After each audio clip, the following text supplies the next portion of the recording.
Ladies and gentlemen, welcome back to Iron Age Nights number 6, and let's bring all of our esteemed guests and co-hosts in.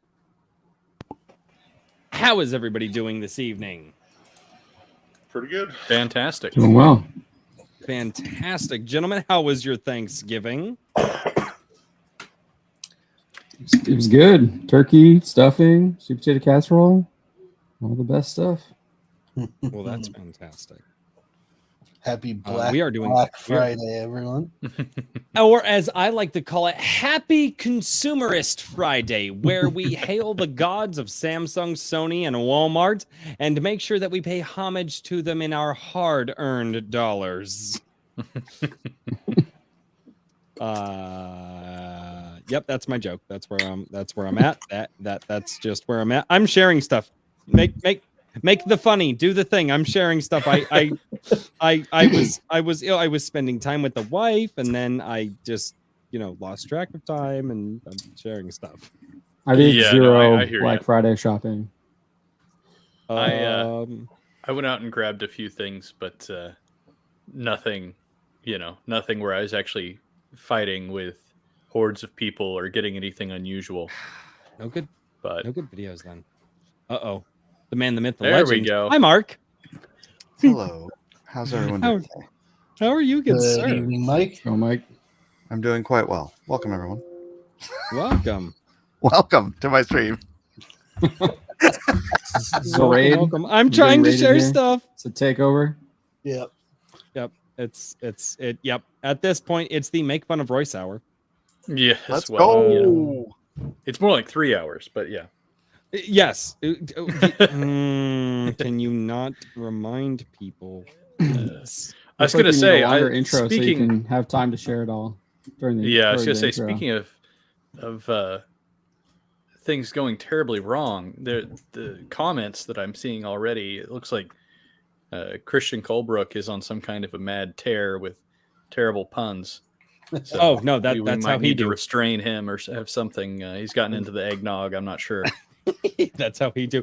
Oh, sir, which remind me, let's say hi to the chat, everybody. So down in the chat, we have Isidro Lopez Irwin. How are you doing? He shortened his name because he doesn't want me to say his full name, but I refuse. I will say his full name every time. Kristen Colebrook is down there doing his thing. John A. Douglas, how are you doing? Bounding into comics, sir. Are you double dipping on my chat? No, that's me. I know, that's what I'm saying. Are you double dipping? Because you're in this. No, I'm just screwing with you. Calvin Gulata, time to get out the band hammer. He's gonna have to go. Will 2DC. Hail, how are you doing? Monty Herm is down there. Tim Allen, Kabuto Studios is also down there. Spencer. And some people are subscribing to the channel and or doing something else that I have to check on my other computer here. Because I have too many things going on. Ron Leonzi, how are you doing? It is fantastic to see you. JVP Music is down there as well. Toxic Crusader. Oh no, Toxic Crusader's here. That guy has broken me on stream multiple times with his toxicity. I love it. It's great. Xavier Guzman. Fantastic. Link in the description for Xavier Guzman's designs. Make sure you go and check him out. He actually helped the channel out and did all of the new branding and all of the good that looks really nice to show people for A Drink with Crazy. So if you guys need any graphic design work, go hit up Xavier Guzman down below. No, this is not a sponsorship. He is just a very good friend of the channel, and I want to make sure that I send as many people to him him as I can. Tim Allen, how are you doing? Nikolai Powell, it's fantastic to see you. Drake the Duelist is down there as well. Swift Sword Rush, we have a Wrangler as well. Lion Mill Studios, hail to you, good sir. Asher Brunert, how are you doing? And Silent Unseen so far. We have quite a few people down in the chat. Fragile Rock, wow, he just got here. There are some new names to the chat that I am not familiar with, so that's really fantastic. Gentlemen, how was Thanksgiving? I want all the dirty. How was the stories? Any white trash moments? Or is that just no? I mean, I haven't had the opportunity. It's just been my family. We're actually driving tomorrow, so I've got that excitement to look forward to, which is why I might be dipping out just a little bit early. But no, you're good. You're good. But yeah, it's gonna be. It's not too bad. It's like 10 hours, but I've got 2 small kids, so that's the complicating factor. I've done it. I have done it. Mr. Daniel P. Riley, how about you, good sir? How was your Thanksgiving? Nice and relaxing. Oh, joy for you. And a Blacklist Universe, also known as Mike S. Miller, also known to my channel as Hi Mark. How was your Thanksgiving? My Thanksgiving was great. We cooked this 23-pound turkey to perfection. How'd you cook it? We brined it overnight with, I think it's Williams Sonoma brine. It was a really good brine. Took it out, dried it off, pulled the skin off so that we could stuff some butter under the skin, and then stuck it in the oven. Have you seen the butter injection? Have you seen how people like will inject it with butter? They'll get like a needle and like inject the butter in. Oh, I need to but it totally unnecessary, dude. This was like the juiciest freaking turkey I've ever made. And I basted it with olive oil and spices and stuff, and it was amazing. Yeah, I'm getting ready to smoke mine tomorrow. I got to be up at like 4:30 in the morning to make sure everything's ready to go, because I'm gonna I got an 8-hour smoke ahead of me tomorrow. So yeah, it's awesome.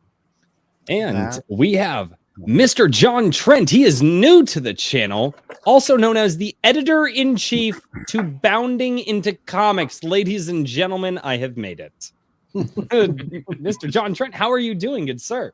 Hey, John. I'm doing well. It's good to be here. It's good to see you, Mike. Always good to see you. Yeah, it's great. We had a good Thanksgiving. My dad goes up to. I'm missing out this year because I got a newborn son, so didn't go up. But usually we go up hunting. Up in I got a cousin up in New York, and then we go across the border to Pennsylvania and do some hunting there. They start on Saturday now, but my dad went up and it's white-tailed deer. Oh, okay, there you go. Yeah, there you go. They changed they just recently changed the season start date. It used to start Monday, but now it starts on Saturday, so they moved it up.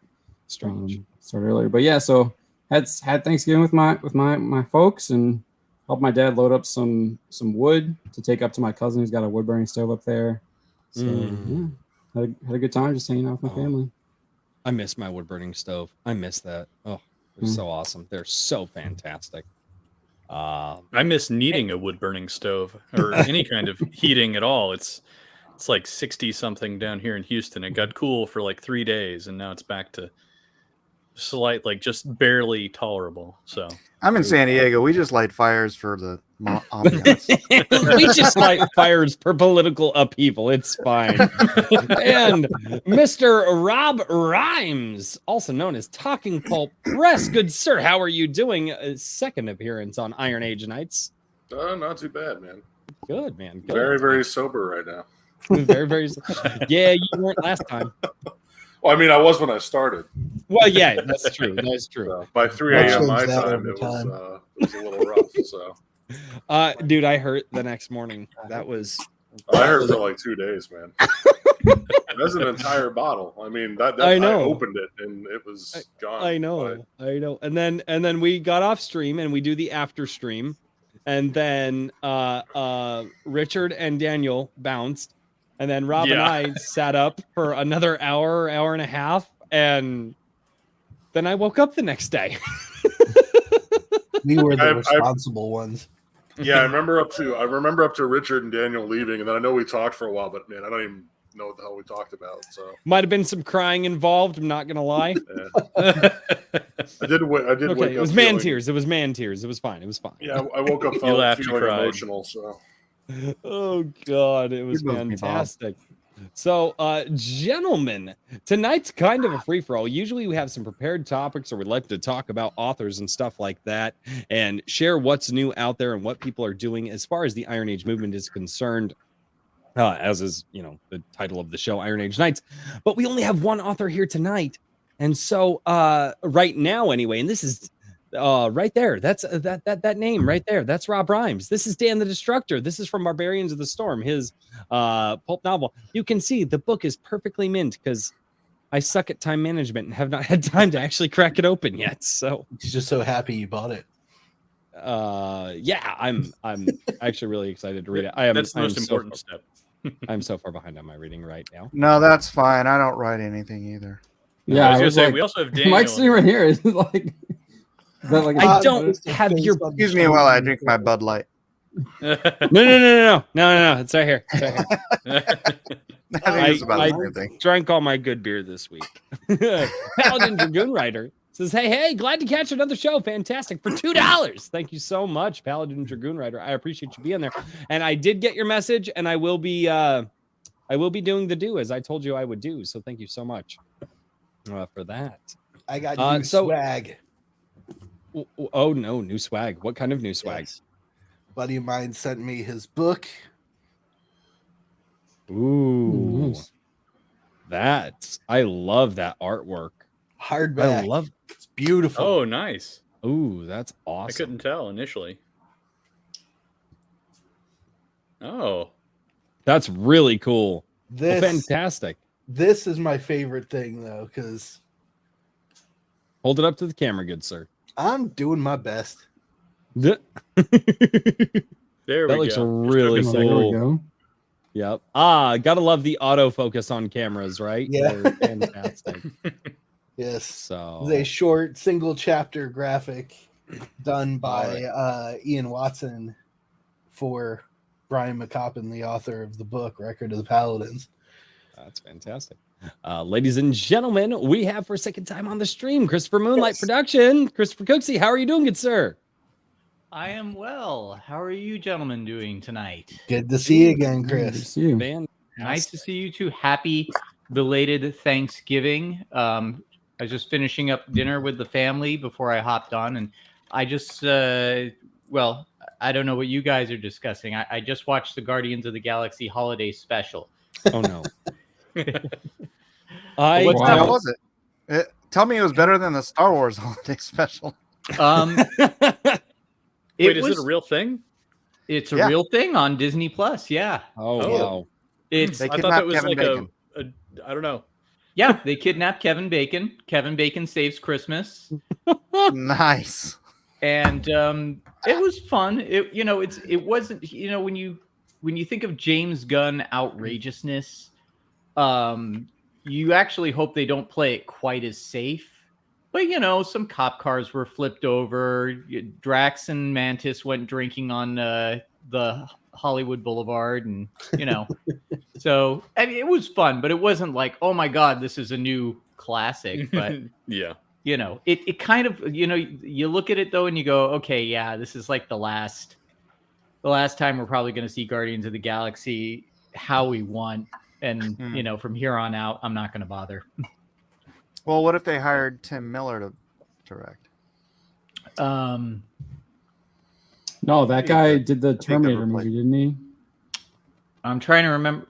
Didn't he Yeah. just do the new Terminator movie and was accusing us of being misogynists. See, Who cares? most of them accuse us. I mean, he's James Gunn right. was accused of worse. So- I mean, yeah. If Daniel writes it, I'll watch it. There we go. I have I like literally this plan. I've literally just gone away from the Marvel and DC stuff, and I'm just like, you know what? I am just full on into the new creators, the indie guys, and I was never that guy before. And I'm just like, you know what? Let's look at these new creators, these new writers, because I've seen what Marvel and DC has had to offer, because they've been offering it for in some cases almost 100 years. So hey, maybe we look at some other guys, and I've just been full on into that lately. Well, you know what it is? It's what Marvel and DC used to be was a house that hosted very talented artists and writers that gave us beautiful works. I mean, I've been going through lately this, even though this isn't DC technically, but I have this beautiful volume of League of Extraordinary Gentlemen, oversized. Give me that 1 I've been second, in- good sir. Hold that back up. Yes.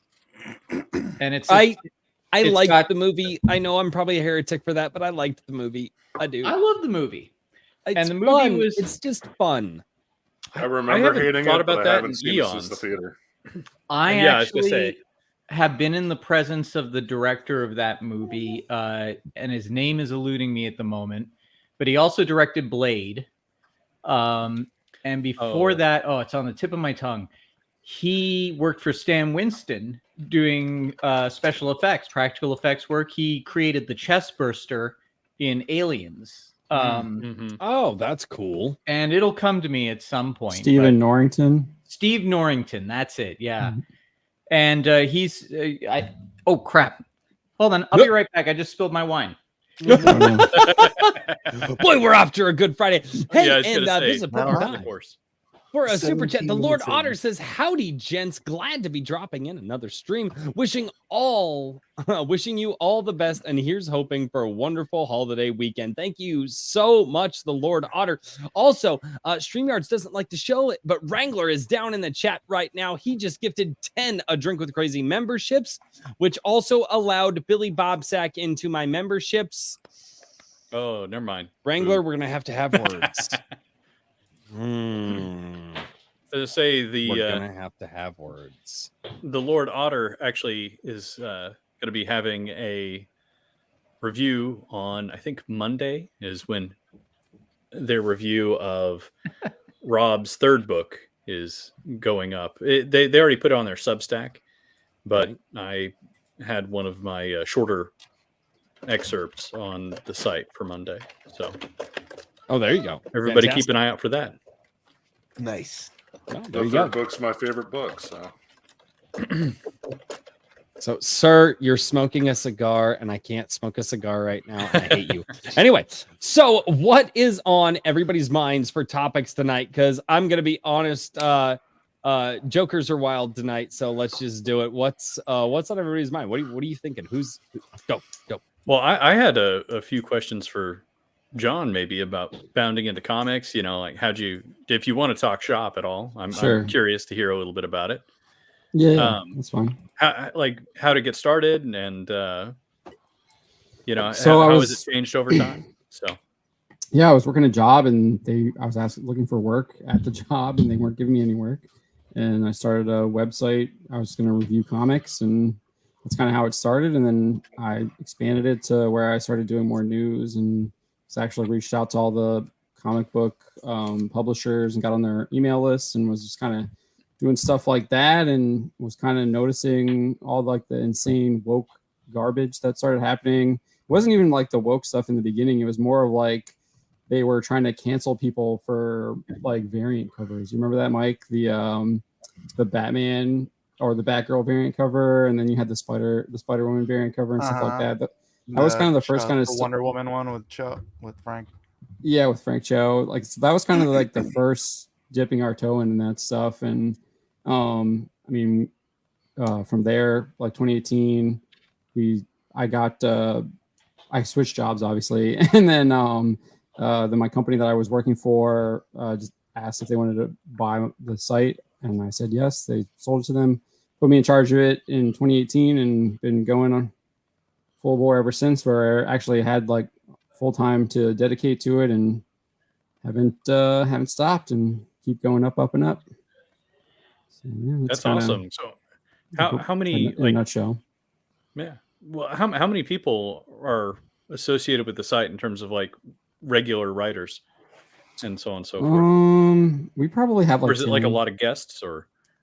No, it's mainly regular people.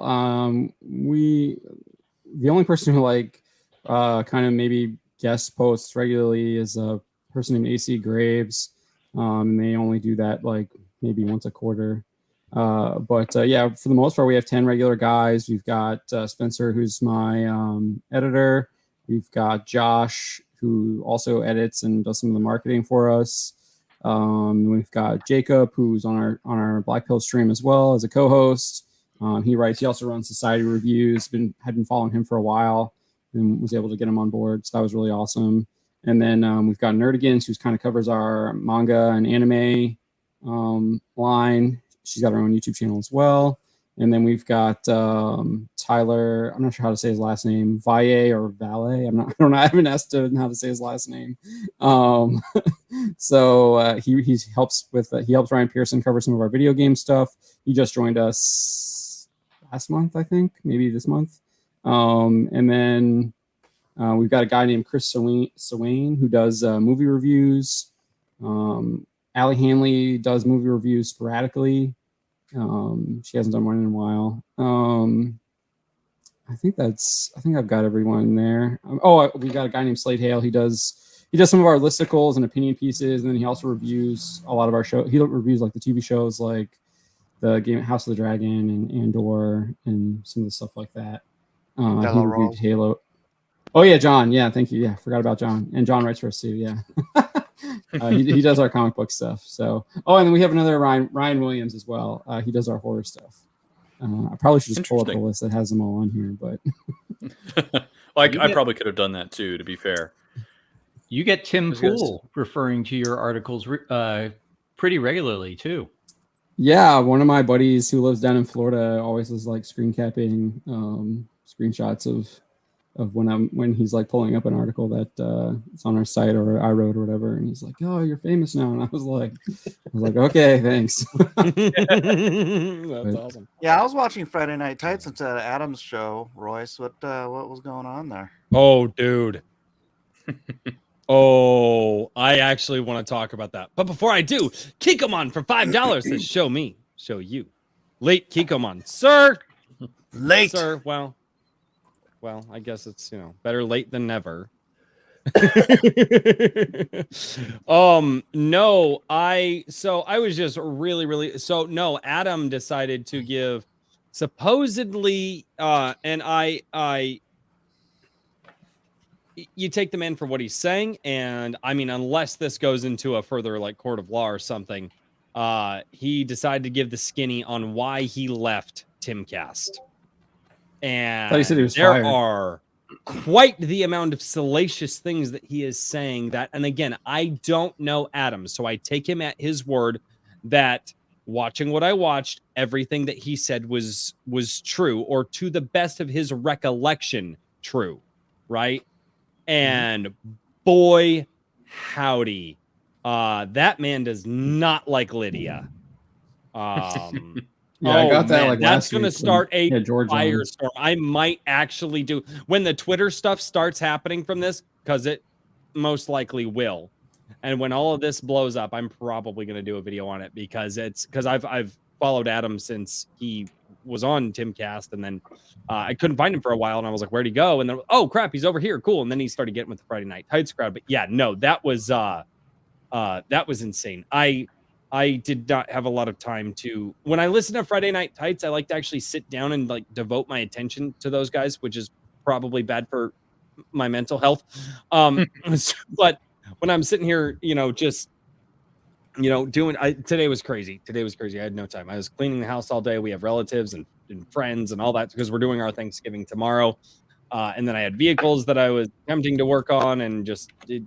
Yeah, and then the sun went down, and then I was like, I'm not doing an oil change in the dark. So it was a fun day. But the Adam cast, no, he was talking about how there was a lot there. There was a lot there in what he was, and I don't even know if I necessarily want to paraphrase it, but he was talking about how Lydia may not be the virtuous person in real life that she claims to be online.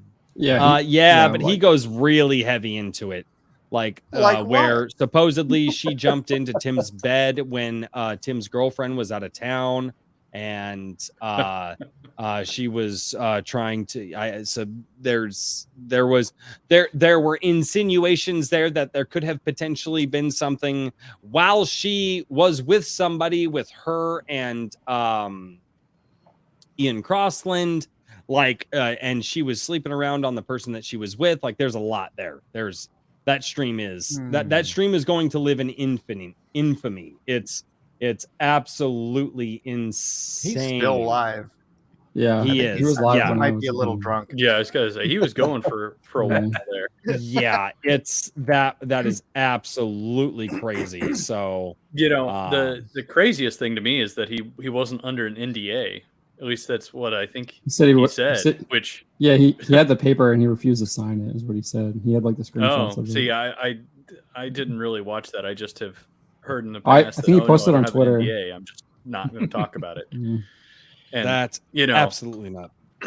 I mean, I kind of don't blame him for wanting to talk about it because obviously there's some bad blood, but at the same time, I'm like, it's been a while now.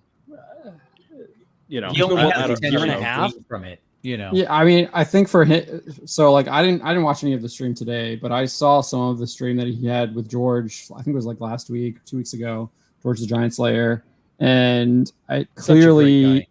yeah, I love George.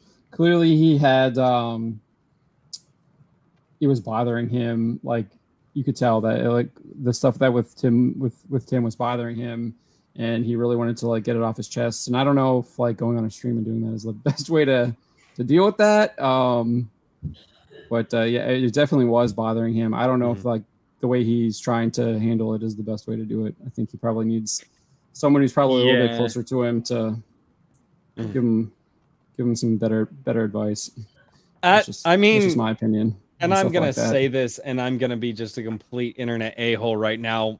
I hope he makes some money off of it at the very least. Like, yeah. I mean, it's probably not the best way to go about it, but you know what? It's definitely something that will put some notoriety on his channel. I mean, he already has some notoriety, and I don't think that I don't view Adam as the type of person that would be clout chasing for something like this. Because this is something that that's not what I was with saying. the things that he is saying on his show tonight, this is something that could sink or that could sink him. And I don't think that he's the type of person going for that. But well, I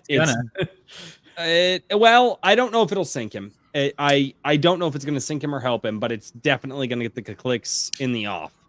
So my guess is it'll probably help him in the long term because I don't know. You see this happen. I mean, I see it with just John De La Rose, kind of even on the small end when he was his channel kind of blew up when he started criticizing the quartering. So when you actually have people starting criticizing the bigger people, there's obviously people that are part of that bigger guy's audience that might also be critical too, and they're kind of looking for someone to express those frustrations. So I can definitely see it'd probably be more of a boon than a negative. But that's just for the channel. But as far as like personally, I don't know if that's it's a boom at all. Yeah. I don't know. Kikomon for $2 says, what streamer are you talking about with Tim Pool? So he was actually the original co-host of Timcast with Tim Pool, and he was all of a sudden just not on the show one day. And I remember when that happened, and it was really hush hush as to when it happened, Kikomon. And it was and now he's kind of giving his version of the story, his side of the story as to what happened, why he started feeling uncomfortable with everything, and ultimately what led to him being fired on the show. And so just some weird goings on with that whole situation. So yeah, but Kikomon for $2. I mean, I would kind of get sick of it if I was hanging around Tim Pool all the time. I mean, I don't know what he's like as a person, but I watch Tim Pool stuff for news, but sometimes I have to take sabbaticals because it's like he went from being, excuse me, I'm not going to cry. He went from being like, straight. Just you already spilled the wine. What's that? I know. Sorry. Well, I would say, you shouldn't cry over spilt milk, but spilt wine, you might be able to shed a tear about. I know. It's horrible. It's horrible. But if I spill beer, you're gonna see it. It's a bad day. You're gonna see the tears flow. Yes. Well, anyway, I mean, so Tim Pool kind of went from being this down to earth, guy with a beanie, skater guy with a beanie, to he gets very hyperbolic and sensational, almost like he's spent a little bit too much time with Alex Jones, where he starts going like, "Ladies and gentlemen, society is crumbling. Civil War, World War III," and just like, shut up, man. Like, you know, he's not wrong about society crumbling. I think he's cool. right to a certain extent. I absolutely think he's right to a certain extent, and I think that he is seeing the trend lines that we have seen in the past for sure. And he's also noted on his show that he's talked with some people who are, you know, who've been overseas and who have been a part of, you know, countries that have fallen apart, this, that, and the other thing. And he's talked with them about, here are some of the things, like when a country starts to fall apart, here are some of the points. And he's mentioned that maybe his information's good. Maybe it's not good. Maybe he's making it up. I don't know. I cannot confirm that one way or the other. But the fact of the matter is, I mean, the guy definitely seems different, because I first came across him when he was on the Joe Rogan show with Twitter Jack and Vijaya. Yeah, Vijaya Gada, yeah. And he is totally different now. He is very different now. He's a lot less the laid back skater journalist, and a lot more the I'm going to build my business and crush everybody else in front of me guy. And you get that sense off of him now. Like, he is just he seems totally different. I think that his motivations are good, though. I think he's still trying to go after the culture war stuff. What do you guys think? Well, I mean, I think that I don't know how to say it exactly, but like, just because somebody's really good in one skill set or one aspect doesn't mean that skill is going to translate to a lot of other areas, you know. No, that's true. And you've heard different people talking about this, and I think that when Tim was still doing kind of like the bite-sized news segments where he'd, you know, basically like read an article and then take a few rebuttals to what that was about, maybe, and add some context to it. That was a very different kind of thing than the content that he produces now. And, you know, this is, I think, kind of a side effect of what I worry about to a certain degree with Adam, because I've seen it happen to other people as well. And it's not always something that results in people making a lot of money in the long term, like Tim has, but you can let your audience like guide you into a path that you would not normally take. You know what I mean? Yeah. And I have so been called think- the number one Iron Age daddy, so I understand what you're talking about. Yeah. So, Well, I you know, think whenever you start, it's like somebody who doesn't really know who they are as a person starts to kowtow to the audience. You know, it's like, and just putting that the audience knows best. The audience is there for you, not for you to be their, you know, twisted mirror so you reflect everything they say. You know what I mean? I think Adam's true to himself, and damn, he's got 7,500 people watching. He's usually only got like 400 to 600, something like that. This is a pretty Adam Krigler right now. Yeah, I mean, the headline is pretty good. His headline is pretty. I mean, good. it's a good headline. I'm spilling all the beans. Like the. Oh no, that's why I Break up with watched it. Tim That's why I did it. I had a minute to sit down, and it was gonna be, well, maybe I'll watch Friday Night Tights, and I saw that, and I was like, well, not watching Friday Night Tights now. Darkish Multiverse, previously known as Rippaverse News Reviews and Theories, he says, for $3, take my money, sir. Okay. Yeah, I mean, That's what you were talking about, right, Mike? Yep. Now, Mike, you make a good point, and I think they were talking about that on Rogan not too long ago. I forget with who, but essentially saying that when you start to get a reaction and you start to, you know, maybe make some money from it or just get that dopamine hit, if you're not paying attention, your instinct is, well, I'll do more of that. Yeah, feed the beast. Yeah. yeah, Right? Exactly. Feed the beast that's feeding your super chats. it's really, well, I mean, shush, Kikomon's here. Shh. No, Come on, and we'll send you super chats no matter what idiocy you say. Possibly, but no, but it's really hard. It's really hard because there have been videos that, and I again, the channel is incredibly small compared to some of these Goliaths that we're talking about. But it's one of those things like when I'll do a video talking about something specific, and I go, but I don't want to dedicate my channel to this because it's just not me. Like, because I like talking about stuff once in a while that I'm like, hey, I'm really passionate about this for probably the next hour. Let's do a video, right? And then after that, I do the video, I vent about it. It's cool. Let's go. Let's move on, right? But then you see the views climb and you go, but I'm not going to do that. I'm not just going to I'm not just going to fall into that and just make my channel just that thing. And it's really that's hard how you, not that to is, want to that do is how that. you grow if you're trying to chase the algorithm rather than grow an organic audience, that's what you do. Yeah.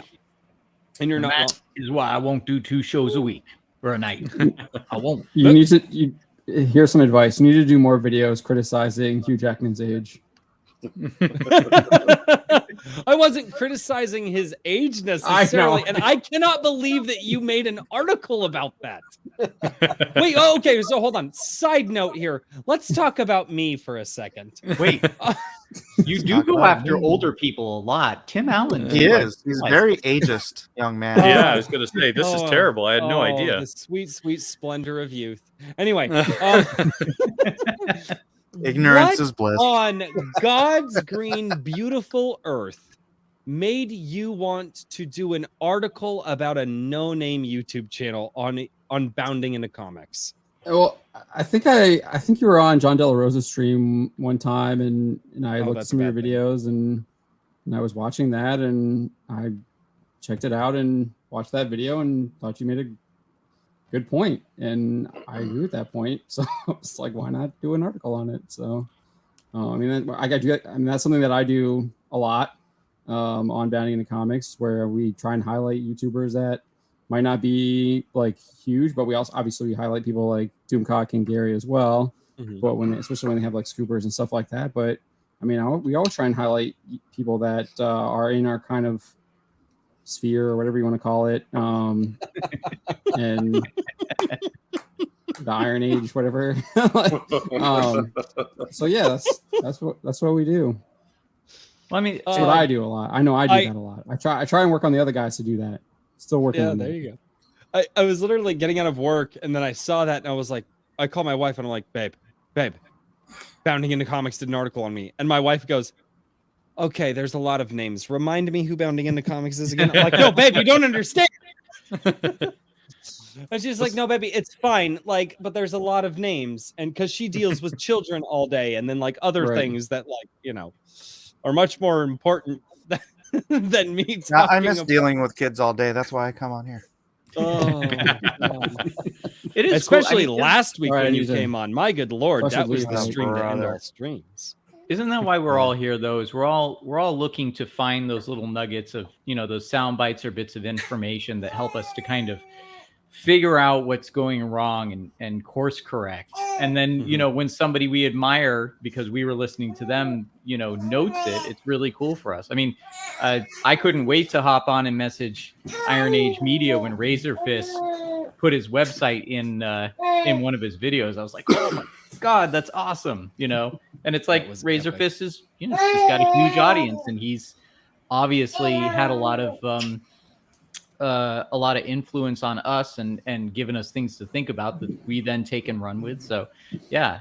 Now, a quick question for Mike. I just can't help but wonder: do you have a black and white zigzag floor beneath you, below that curtain?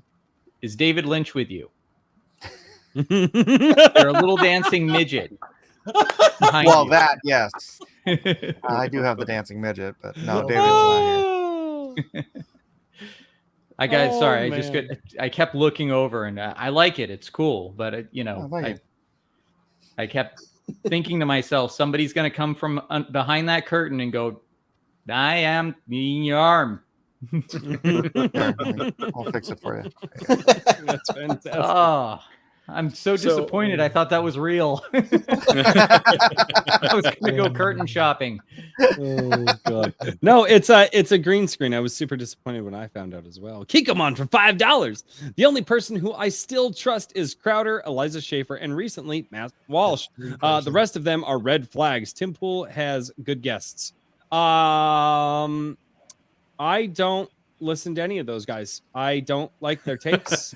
I do agree that Tim Pool has good guests. I Matt watched Walsh is Crowder anti for Pitbull. about- That's a instant no go. I watched Dancing Crowder Ninja. for about 2 months years ago, and I can't square how Crowder wants to do this salacious show where he talks about the things that he talks about, says the jokes that he talks about, and then at the end of the show tries to say, but to be a good Christian, this is how you do it. And I'm like, well, wait a minute, dude. I just heard some of the things that you like left your mouth a little while ago. And like part of being a Go good on, Christian Royce. is controlling your language. I'm working on it, Mike. I'm not perfect. But this is actually why I'm working on it. And you have seen me work on it. You've You seen didn't work me. on it at all that last stream I saw you on. No, that was really bad. That was Yeah. there was Royce, I gotta yeah. say though, you know what? Since the last time I was on your show, you did give me something to think about in terms of making sure that my own content, and I'm not just talking about live streams, but making sure that I have stuff that when the movies I make, I can show my kids, or at least as a version where I can point to people, because the Quantum Terror is not family friendly, and it's so weird. Sometimes I worry about adults watching it, but although it's not and I believe now I didn't get all the way through it because a time was really crunched that day and life was happening, but there wasn't any nudity in it. I don't recall any over salacious language. There was definitely disturbing imagery, but my did you get children to the shower scene. Oh, I didn't see the shower scene. I was Yeah. watching much worse than that when I was like 5. I'm just saying. My kid of the children 80s. have already seen My parents are like, the "Just run original some Child's videos." Play. They've seen like my kids are creepy kids, man. My kids are like, yeah, let's watch all the scary stuff. I'm like, you know what? You're your mother's children today. As long as I keep them away from the sex stuff, but if it's gore, I mean, because they've been around practical effects. My daughter's favorite horror movie is she's 16 now, but I think she saw it when she was 12 or 13. Is the Evil Dead reboot? Tons of swearing and carnage. She absolutely loved it. You mean Evil Dead 2?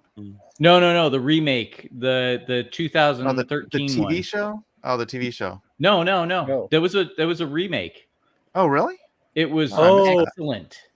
Was And that I'm against remakes, but not totally, but it was excellent. Yeah. I'm trying to think if I've seen that one because I Evil know I've Dead seen the 2 is a show. perfect film. I don't know why anybody would ever read it. This is okay. So they did Evil Dead, then they did Evil Dead 2, Army of Which Darkness. was a remake of beautiful. Evil Dead. Yeah. And this one I think it came out in 2013, and it's produced by Bruce Campbell and Sam Raimi. And it is really good. It is essentially the same premise, but what if we take it deadly seriously? Oh, really? And they do it. It's excellent. It is excellent. And this is someone who is Uh-oh. Pause. Someone who's There is a Austin. baby in the background. Oh, that's mine. You know what else I'm is? good. Oh, that perfect is film? adorable, dude. I I was it wondering is- where the baby sounds were Oh, coming from. I It's love- Yeah, well, that's Zach. that's me. That's my 5-month-old. Mhm. Oh, fantastic, dude! I love it. Nope. And next time you're on the stream, the baby also needs to be in the background. And I don't so know I need about to make that. sure that my wife doesn't watch it because She'll baby get fever. pregnant again. No. Dude, we go back and forth on that. But before we go into that conversation, JVP Music for $10 says, dude, a great lineup. We need to get crazy to 10K subs. I appreciate it. And if the channel grows to that point, I would be just completely grateful to that. That when You'll get there. You'll get Yeah, I there. was gonna say you're 1.6. I mean, Yeah. I think Yeah, you're young. You guys say, I yeah, am young. you Oh, got thank plenty you, of Mark. time. I appreciate it, Mark. Thank you for noticing that. You're You young. upload more videos than we You do. have plenty of time to get there. By the All time right, you're my age, you'll have 10. Oh, by the time I'm your age, I should be dead. Hey, wait a minute. That's so mean. Wrangler for $20 says during 2020, Tim Pool used to say, make something, create something, build culture. On almost every segment, there were nights that those words echoed in my head, and that sometimes was what kept me writing. No, and I don't think Tim Pool's a bad guy at all. I think he's right in his messaging, and I can't really comment on the guy. I've noticed a change in him, in his speech patterns and the way that he talks about things. I can't say one way. I don't know Tim Pool. I don't know if he's a good guy or a bad guy or what his true motivations are. But I do know what he says a lot on his streams, and that resonates with a lot of people, and he could be motivating a lot of people. Oh yeah. Yeah, so I don't really watch Tim Pool, but like the vibe that I get from like almost all of these kind of commentators and pundits and stuff like that kind of gets what Mike was saying, is that none of them are actual like Christians. Like and I feel like that's what we're really missing. I'm just watching this from the punditry class. muted on the other screen, and Adam just looks so drunk. Dude, that is way different than the beginning of his stream. Way different. Like, did he change clothes? No, Or he just just his his whole mannerisms? demeanor. His whole demeanor is entirely different. Like, Yeah, we got he lots was of very hand gestures still. now. But he was very still. He wasn't Playing doing the that raised airplane. fingers like. Dude, for a while, every time I'd put it back on his screen, he was drinking. I'm like, they must be paying Oh, him no. to take shots in the chat or something. Oh man, I don't know. I would you'd be Oh, hard pressed no! to get me to take No! more than a couple of shots. Well, Chris, Oh. you and Rob are gonna work on being the drunkest people I've ever had on this stream. Yeah. Yep. I'm not I was going gonna there say tonight. I actually saw I saw a question from Rob's Jake, like, I'm gonna 365, and he was talking about Where's the question? How far down is it? Sorry, I'm it still was back. it was a ways back. I remember it, but it was basically I'll take does- your word does for it. Tim Pool have pundit brain, which is the thing that we were talking about, and it's a term that he coined. But essentially, it's where you are like very into the right-left politics. It's about moving the political football. Everything is seen in that light, you know. And I think that I think it was Wrangler, the $20 super chat, who said something to the effect of that, you know, there for a while, Tim was like really hammering on building culture and doing this, that, and the other. And I feel like he's still kind of like topically, like sort of concerned with those things. But I do think that he's kind of gone from like he had that roller coaster of like, politics is the solution to everything. And then it was like, oh no, politics isn't the solution to anything. And now that he's, you know, actually, you know, making some connections and getting to know people and yada, yada, yada, and getting bigger, that now I think at the back of his mind, he is starting to once again be like, maybe politics is the solution to everything. You know what I mean? Which Well, I think maybe is he a went from- common. He went from being someone who's, and I don't really know, but I can see this happening to people where they do YouTube as a hobby, or they do it as something just to sort of express themselves, and then at some point, you know, like when that starts taking over your life, that starts paying your bills, that starts making you rich, then you kind of shift over to the other track where you're like, whatever it takes to build my YouTube, rather than whatever it takes to change the culture. Yeah. You know. Well, and I think Razorfist tweeted this. It was a clip, I think, of Orson Welles talking about like the true creative has to like lack that last 10% of ambition, essentially. And I think that I'm probably missing the exact context of that, but well, essentially, he was saying that you know, that last 10% of ambition is the, you know, the fame of being who you are, rather than that focusing on what it is that originally Got you made there. you passionate. Yeah. Mhm. And Yeah, exactly. and I agree with that. I think, you know, I originally started doing YouTube and live streaming because I wanted to talk to people that cared about the same things that I did. And before live streaming became a big deal, I was interviewing people, and it was a great way to meet people that I admired in the industry or whatever. And it's still a way for me to connect to an audience. But ultimately, you know, the goal is still to create my movies, and that's how I want to connect with people. And as soon as that really takes off, then, you know, I'm out of here. No, honestly, I mean, it's great to be able to connect with the audience. And I would, and if I may interject, I would love that, and for two reasons. One, because assuming that you do it to a point where you just don't have the time anymore, congratulations. And two, I would be like, guys, he was on my show, and look at where he's at now. And while he was doing the grind, You're the star maker, time right? out of his day to come over here. Well, I will say this.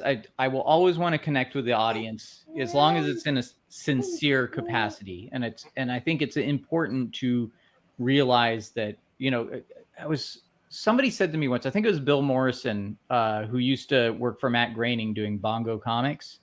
And I asked him, you know, would you like to, because he was doing his own comic called Roswell Little Green Man. And I said, you know, do you wish you were more famous as an artist? And he's like, no, he's like, I'd rather the work, it'd make me happy if the work was famous. It's like, I guess I wouldn't mind being famous among my peers. But at the same time, he was, you know, it really made me think, yeah, I don't need to be famous. I don't need to be recognized on the street. I don't need to be, you know, stopped and told how great I am or anything like that. I mean, I may joke about that, but honestly, I still want my private life, but I do want what I create to resonate with people and be maybe a little bit of part of their culture and maybe something that they find. I think I said this last time, you know, Alan Moore said, give people what they need, not what they want. And I amended that to just try and give people something that might be useful to them. Let them decide what that is. But Oh, He's paused again. Yeah.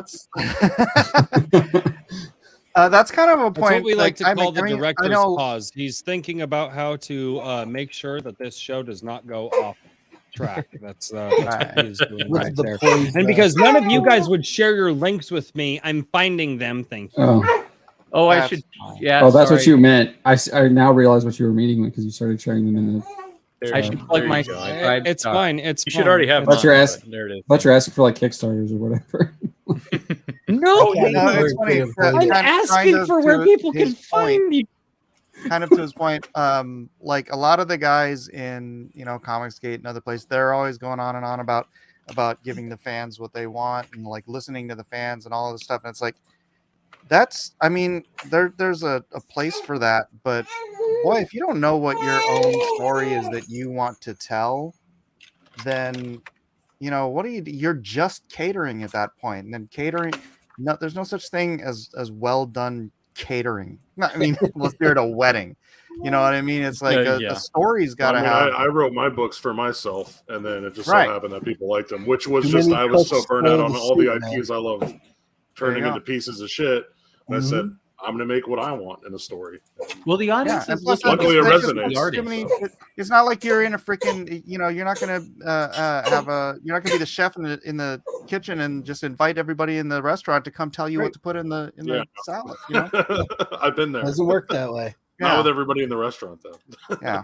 No. They want to You make a can't please connection with everyone, you. so just make sure you do what is in your heart and your mind and your spirit as to what is the best story that you can tell, and then the audience that likes it will be the audience that comes back for the next one. Right. Well, they want sincerity. So They- I just to counter that, the criticism when they're saying there's like, I think there's two parts to that kind of criticism. When they're saying like they're rejecting the audience is the fact that you have like something like Star Wars or Marvel where you had good stuff. They were making good stuff. Iron Man, obviously the original trilogy. And now they're clearly not making anything on that par from a narrative perspective. And it's clearly also ham-fisted with political agenda. So I think that's what when people are saying like, I don't want to, I want that. That's what they're really Yeah, saying. They're saying, like, I don't want to hear I that know what you're political saying, and agenda stuff. Yeah. I agree with that. But I Yeah, was but the talking about opposite more of isn't- what you're creating, right? Yeah. When you're talking about something like Right, Spider-Man yeah. or Batman or whatever, you're catering to a legacy. So yeah, it's like, dude, hire fans. Fans have the best ideas for that sort of stuff. But it's like, when you're talking about doing your own stuff, it's Yeah, like you now don't that's take a red flag, poll though. about what you want to do for your stories. Well, the Right. Yeah. I reason mean, people reject- Tolkien has tons of stuff on that too. Yeah, the reason as that people well. reject things like Star Wars and Star Trek today is because they they were originally attracted to it because it had an underlying foundation of values behind it that always informed what the stories were going to be. And when you forget about that, when you try and get rid of that and sneak your own values in or lack of, then they're going to see it as the fraud that it is. So that's what's going on there. But even then, the opposite of what these people have done to established IPs isn't necessarily success. It just going in the opposite direction of what they've put out isn't going to make a good product. It's just making a slightly different version with a different message, and that message can be just as bad. They're going for they really are on our holiest of holidays, Consumer Day. They really are going. That's welcome to Consumer Day. Make sure to honor and worship the gods of Samsung, Sony, Walmart, and Amazon with your hard-earned greenback dollars or whatever. Amazon's on Monday, right? Yeah. Oh crap! That's right. Amazon's on Monday. My bad. I'm sorry. Amazon gods, I do apologize. Please do not smite me. All praise all the hail the almighty Amazon dollar. gods. Anyway, It's okay. but We're on on consumerist holiday here, they really are just trying to do this thing, and they believe it to be true, where they can just make something and then tell people, "Oh, just consume product, then consume next product." It really feels like that. And the sad fact is it works.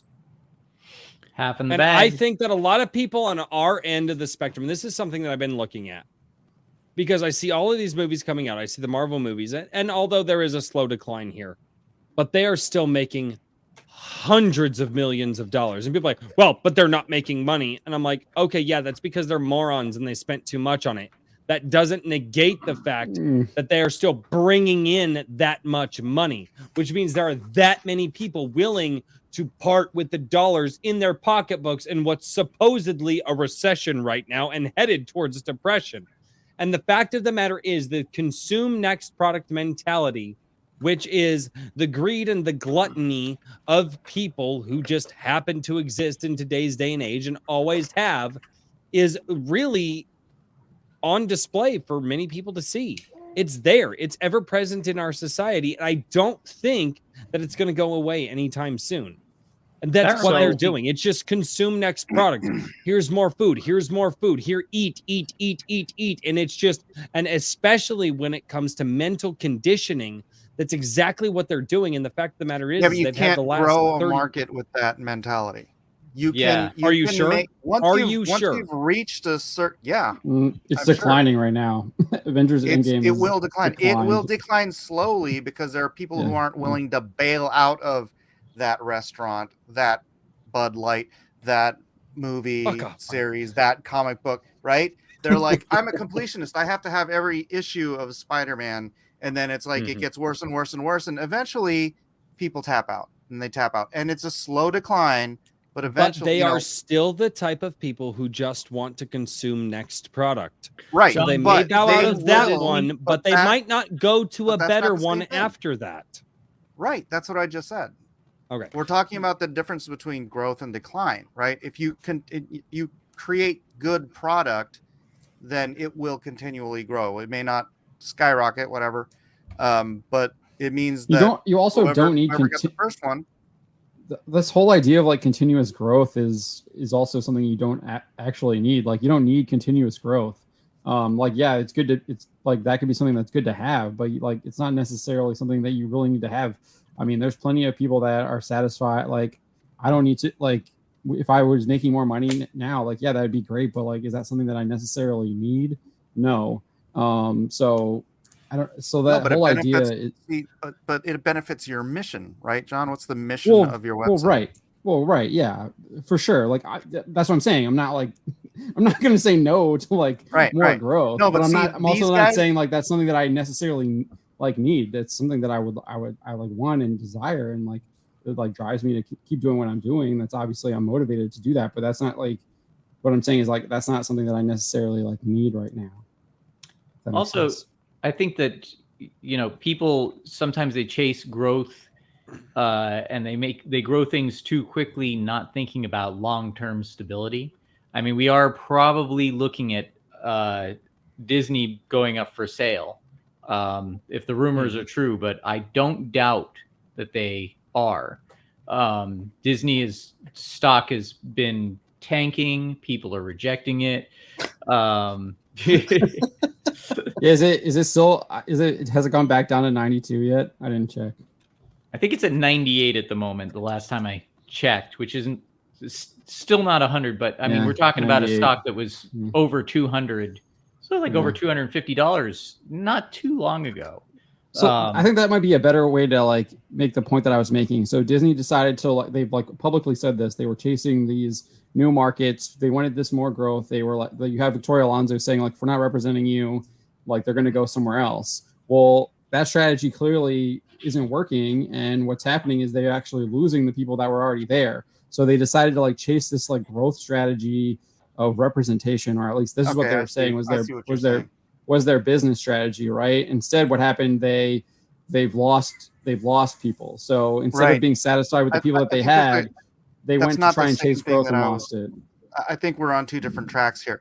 I was saying that quality begets growth, right? Not chasing growth for this for the purpose of chasing growth. So not chasing audiences like Tim Pool might be doing great and growing his audience because he's chasing an algorithm or whatever.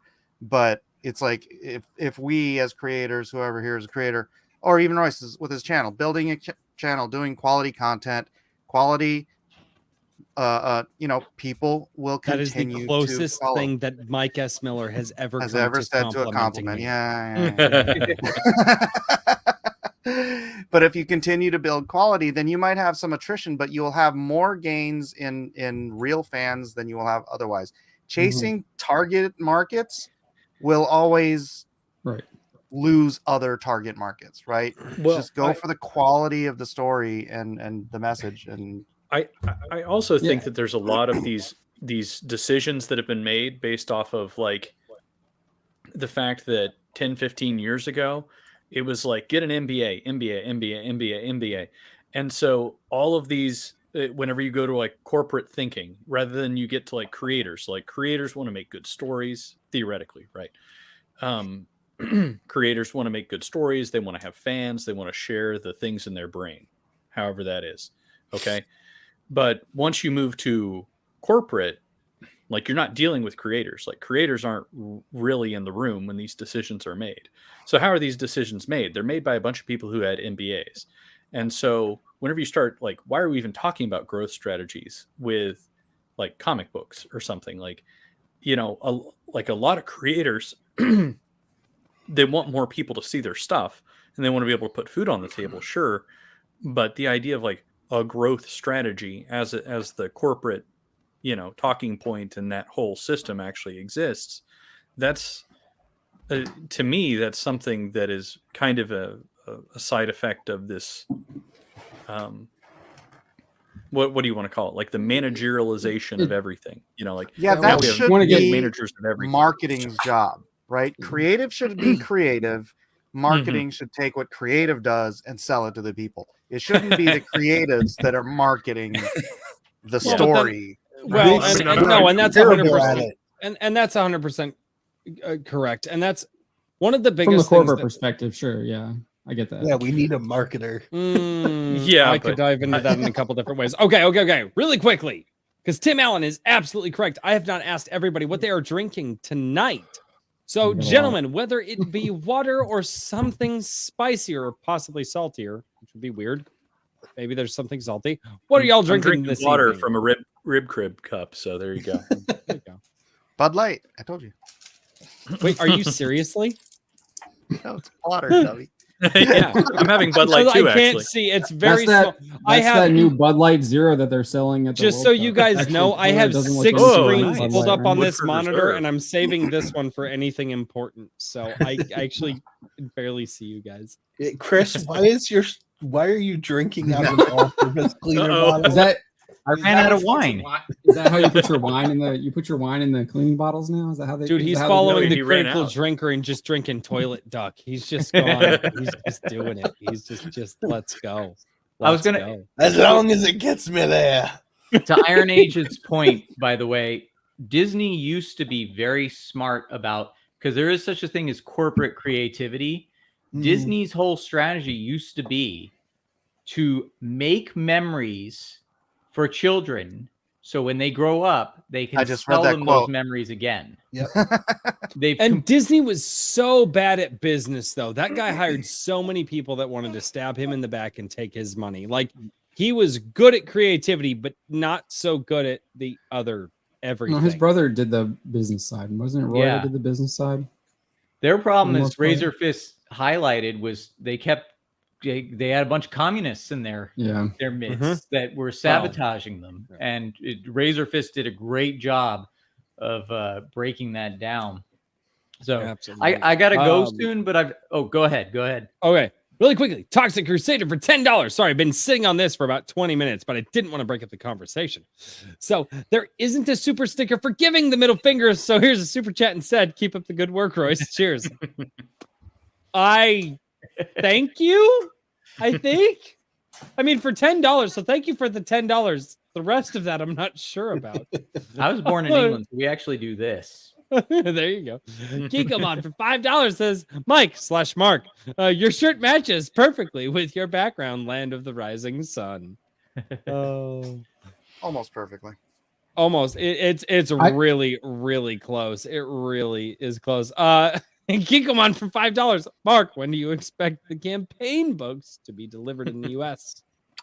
I don't have a date because I don't have a shipping or a printing fulfillment date yet. So you got to get that date before you can start fulfillment.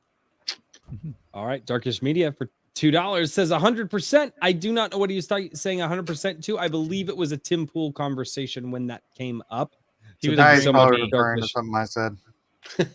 He might have been. He might have been. Kikomon for $2. Rob is the only one with taste here. Oh, That's yeah, true. you're right. Yeah, it's yeah. yeah.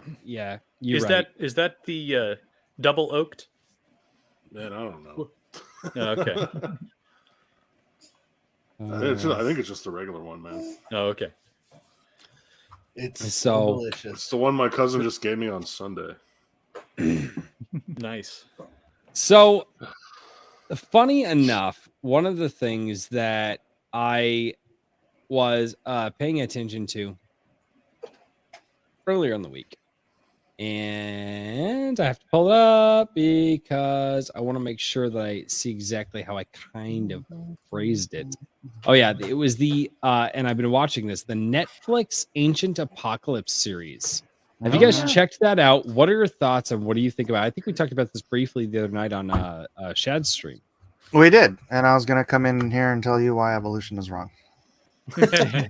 Okay, that's. I want to hear I it because think- I actually. I think God is a probably whole lot agree with more you. complicated than the Story human time. brain. I think God is a whole lot more complicated than the human mind can possibly comprehend, and I think You know what evolution isn't? is absolutely within His wheelhouse. You know what isn't? Chemistry What? and physics. So God didn't design chemistry and physics. He did, but he designed it to follow basic rules, right? Absolutely. of And do physics you and understand whatnot. all of the rules that God understands? God understands that Die Hard is not. And a Christmas that's movie. my question. Do you understand all of the rules that God understands? So you're saying that God went against the rules of physics in order to Are they your rules or his? And Create- do you have a perfect So- understanding of them? That's my question. Because now I'm questioning your Nobody has intellect like in So- comparison with so- God's intellect. So the answer is obviously No, that's no, not- but the, No. the real discussion here's- is evolution real? And I Right. think there's a lot of evidence now pointing to the fact that it isn't. That's And no. and But there but is even a as a lot cat, I'm a pointing to cat. the Even fact as a that it is, Catholic, though. even as a Catholic, I'm also a we Catholic. Right. So so it is possible that under the theory of evolution that like it was God's intention that he created us through that. But there's like that's not it's a theory, right? It's not actually proven. Mm-hmm. It's not something that we know for certain. And clearly that creationism is also a theory too, and that could also be real as well. So yeah. No, and that's the whole. And that's for me with the ancient apocalypse I get it, thing, is God is bigger than me, and I can't. Right. I have to find myself in one way or the other, right? And God is bigger than me. Period. End. I do not possess the level of knowledge or intellect that God has, nor when I die and I am in His presence, hopefully at the end of my life, will I understand all of the things that He does. Royce, why do you believe in evolution? Why do you believe in evolution? It wasn't because God told you. It was because some dude told you. Some other guy came up with this. No, yes, I believe in evolution because in the story of Genesis, there was the talk about creation. Now, man said everything was created in 7 days, but that was. But no, we also know say that God said that. Well, I think this comes down to whether or not this is an old conversation that goes back to whether or not the Bible is divinely inspired or whether it's literally the Word of God as translated.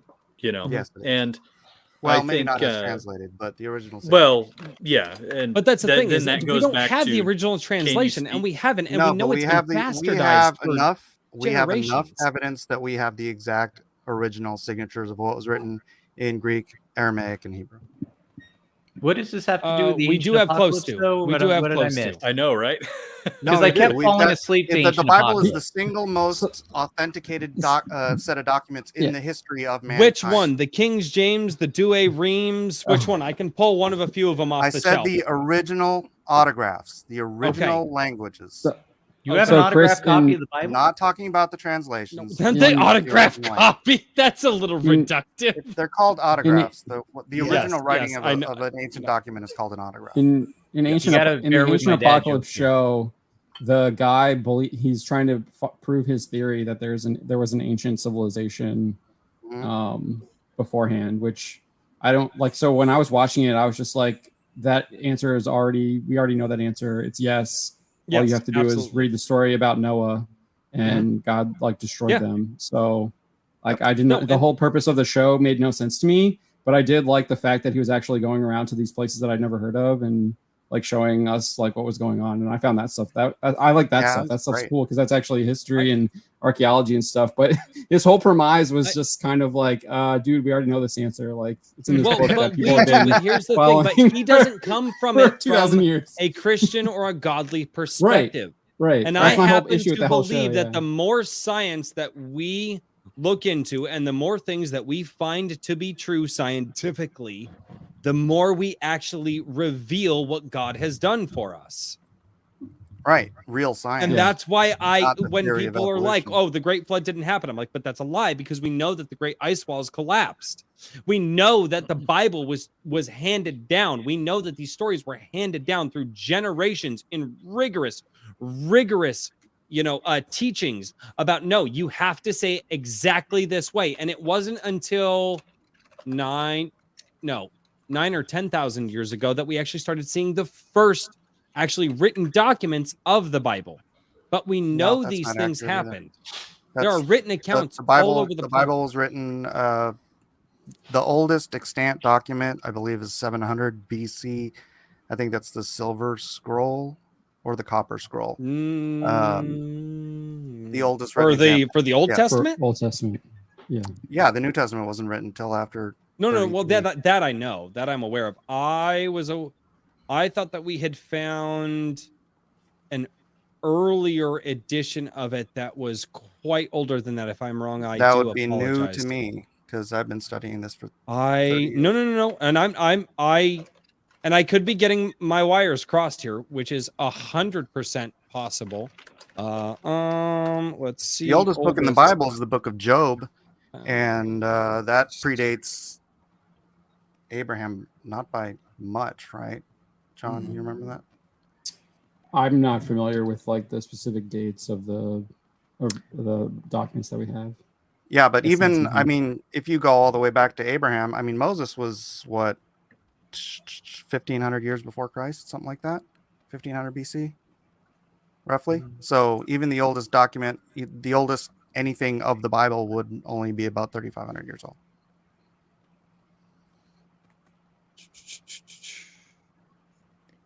If you say Well, so. they obviously Well, the we- things that I'm looking up refer to the Dead Sea Scrolls, which those are very, very old. The Dead Sea Yeah, the Dead Scrolls, Sea the Nag Scrolls Hammadi Bible, were written by the Nicene Christians. They Mhm. were about the 1st century.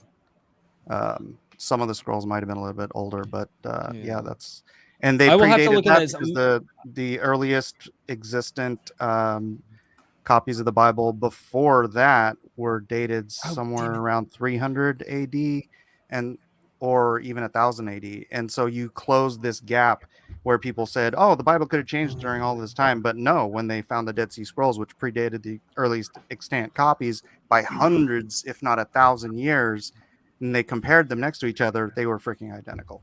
The Bible never changed. We know exactly what the original autograph said.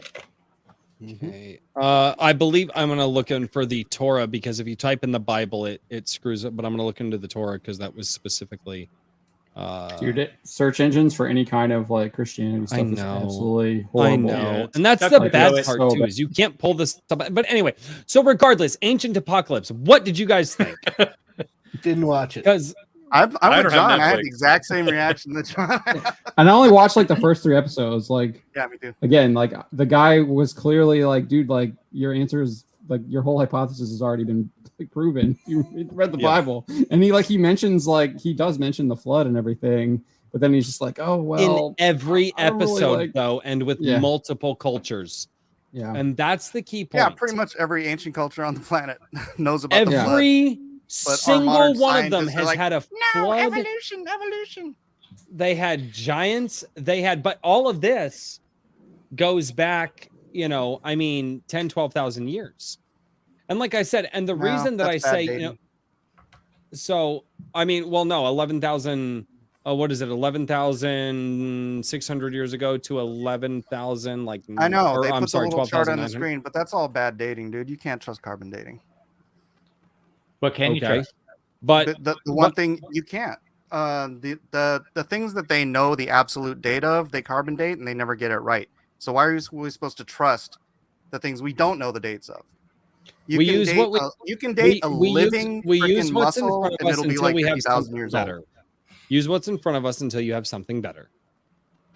Well, when Right. you already know that it's giving you bad information, you don't trust it. I mean, I'm kind of I with don't Mike think here. that it's I don't really trust necessarily. any I don't think it's scientists or- inherently bad information. I think after the It's past 2 years, I best don't trust guess really a lot information, of and it's scientists not at all. accurate. I'd never trust something that is proven inaccurate in what we do know to be true. Okay, but again, I have to ask you this: how do you know that it's proven to be inaccurate? Because they've dated stuff that you know the actual date of, and it's always wrong. What do we know the actual date of? I mean, you can He gave an just- example of a you living can tissue, carbon date like and they said it was literally anything 50,000. that. Yeah. Well, no, but based off of what you're saying is you can't carbon date anything because you just got done saying you can't No, trust but carbon I'm- dating, and now you're right. saying but you can carbon date literally anything. But like, I don't. I'm saying understand. you can measure the carbon decay in just about Yes. anything, but you No, cannot. and- It's not going to be accurate. It's only accurate to a point, and that's anything, dude. I've bought in tape measures from the store that you literally pull them out next to each other, and the inches are different. We're human beings, we're flawed to a point, and so the only point of this is to say that what we have on the record and what we've had on the record for at least we're challenging it. Not only that, but with what's being said and again, Graham isn't coming across as this Christian guy or anything like that, but he is proving to many, many, many more people that the Bible is actually true. That's my point here. And the idea of sitting here and saying, well, you can't trust any of this other stuff because dummy, isn't the way to say for people who are new to this information, who may not know this, who may be starting to accept this information going, holy crap, the biblical texts are true.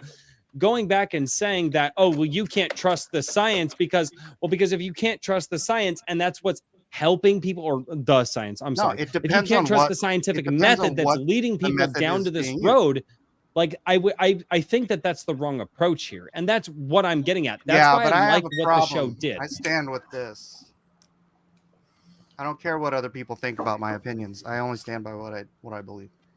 Well, I No, think and- that you're going to find that, whether you're going on faith or you're going on scientific method, the two are never going to reconcile as long as we. Katie Room, Paraxis Hi. Press. How are you doing? Good. How are you guys? Oh, Very well. Hello. Howdy.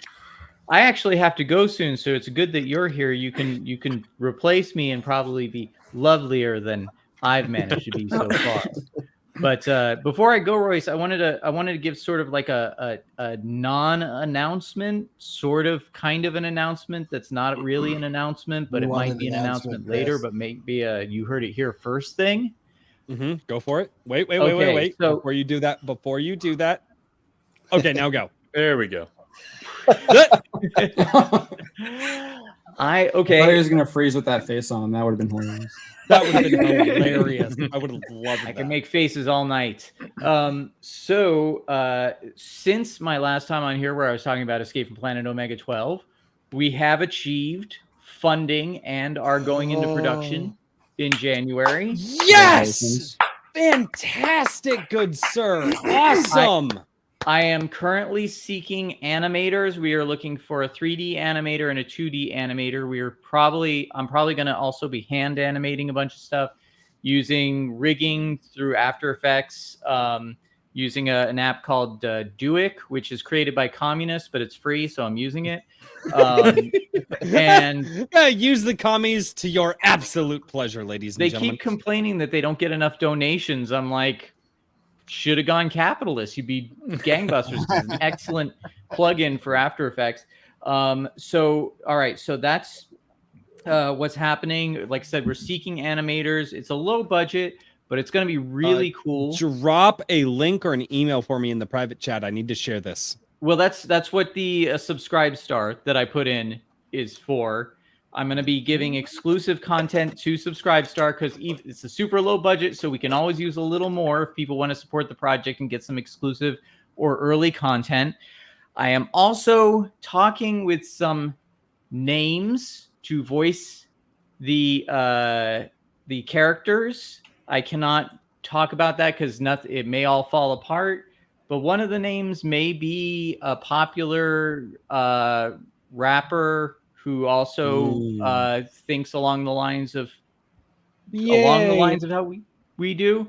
And another name may be somebody who was canceled that we've got the information, the contact to approach them, and they may have been involved in some other science fiction in the past.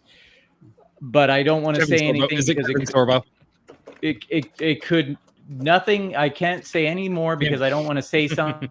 Tom McDonald. Jolly Roger says, "Is it Tom McDonald?"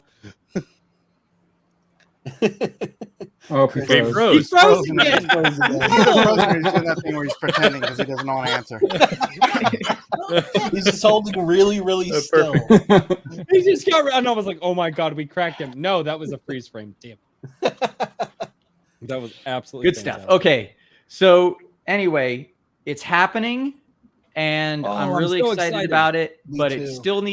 it still needs support. It's very low budget, so we'll probably get it to a certain point and then seek finishing funds. But there will be official announcements probably in January, and some announcements that fall after. We've been talking to a PR person, so the Quantum Terror might get a little more PR as well. You might be hearing a little bit more about that, but I'm Wonderful. super excited about it. And I can't thank you enough for having me on the show originally, even though the crowdfunder for it didn't do anything.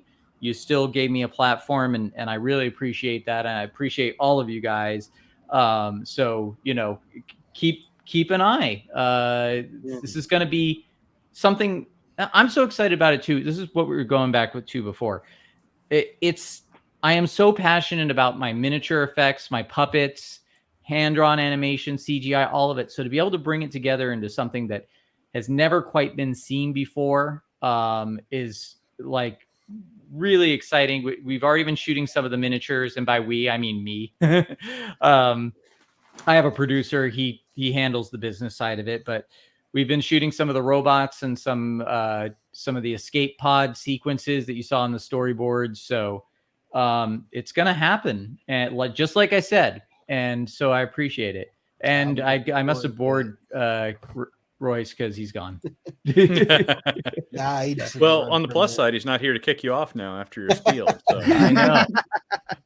Well, thanks, guys, and Congrats, it's Chris. always a pleasure talking. Sorry, I kind of zoned out on the biblical stuff. It's not my wheelhouse. all right. You know, I have faith in the Lord. I just have given up trying to understand it all. So I'm just going to do my thing. So, but Katie, nice to meet you. Yeah, nice to meet you too.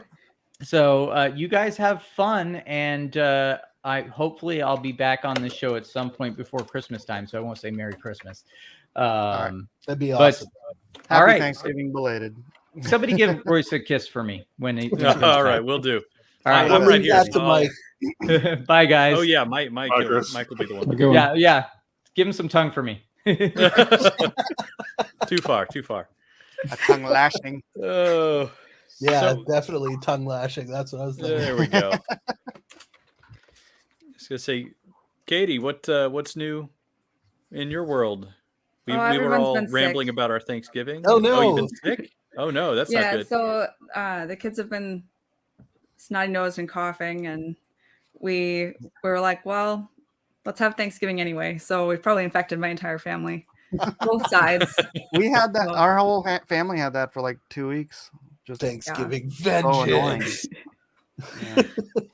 Yeah, and I just finished putting them to bed, so have no idea what you guys have already talked about. Royce is back. Shh. Shh, that was a secret. No, we have talked about quite a few things. We've talked about Tim Pool. We've talked about just growth on the internet, stories, God, evolution, all kinds of things. It's been I love the conversations tonight. They've Wait, you just guys been. talked about young Earth versus old Earth? Let's Oh, go. no. Oh no! Don't Yeah. do Let's it. go. Okay, sorry.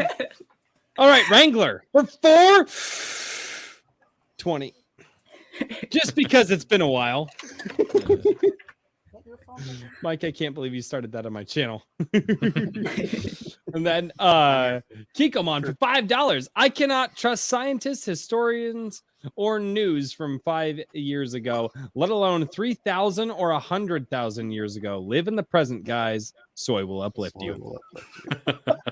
Yeah, that's He pretty is- much my argument now for a lot of this stuff, man. It's clearly, I just don't buy. I just don't trust any of it. We were Yes. I get, Especially, like, I, the I get sick scientists. of quote unquote science trying to rewrite Yeah. actual witnessed history. Mhm. You know, No, and that's it's garbage. like one thing should trump the other. And it's like your theory does not trump eyewitness accounts of things happening. No, and you're right.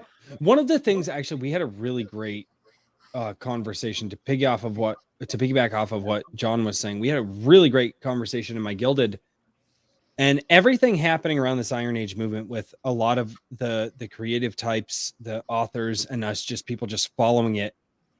And a lot of the Iron Age people who are coming out saying, hey, we're writing, we want good stories again. We want good stories to help build culture, this, that, and the other thing. And we want to make sure that our children and our children's children have good stories to grow up against. A lot of us feel that what's going on with the Iron Age right now is divinely inspired, because something feels different. And now it has a name, right? But it was there. You know, Razorfish just happened to coin a name, or maybe had heard a name before. He says he didn't coin it, but you know, he just used it in the show. But anyway, but regardless, the Iron Age name is there.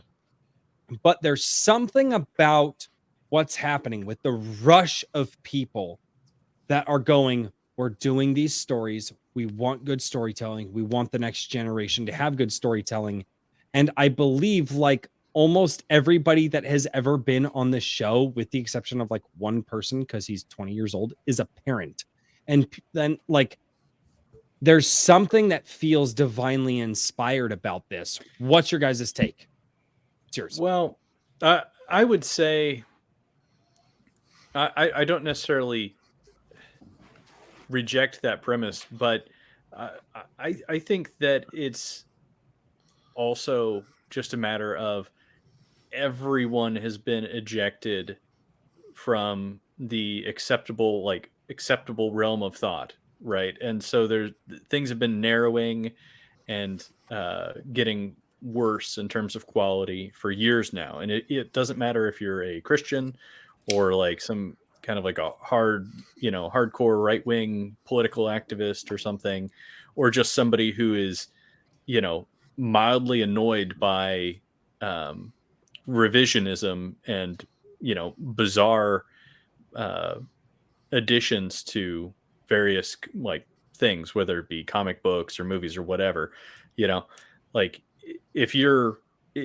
even brush up anything, then everything gets ejected, right? And so I think the thing to me is that a lot of it just feels like a natural reaction to a pendulum, and I think that you see more and more people looking around and going, like where, like the culture that we have has really deteriorated.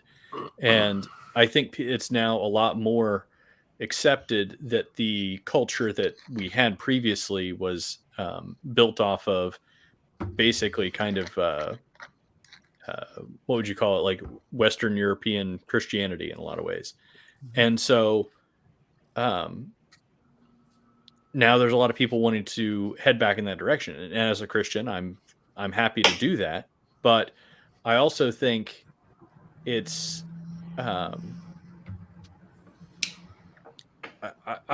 thing that concerns me sometimes is people wanting to put like ideology in front of quality from our side as well, Mm-hmm. And like to me, the thing that I really want with this movement is, and that I kind of identify with it, is that it's quality over ideology is one of the things that I have said. And I try not to be like, I name my site Iron Age Media, and I'm obviously kind of have to be a little arrogant to do that, but I don't really presume to define the term necessarily. May I clarify what we were talking about, Richard, really quickly? Because I think I may have misspoke. What we mean, what the conversation that happened in my Gilded a few weeks ago or a week ago was, when we say divinely inspired, what we mean is what's happening right now isn't necessarily, it is to bring it all back, and it's not idealized. It's literally just being guided by the hand of God back to something else. And people may not realize it, and people don't need to realize it, and that's fine.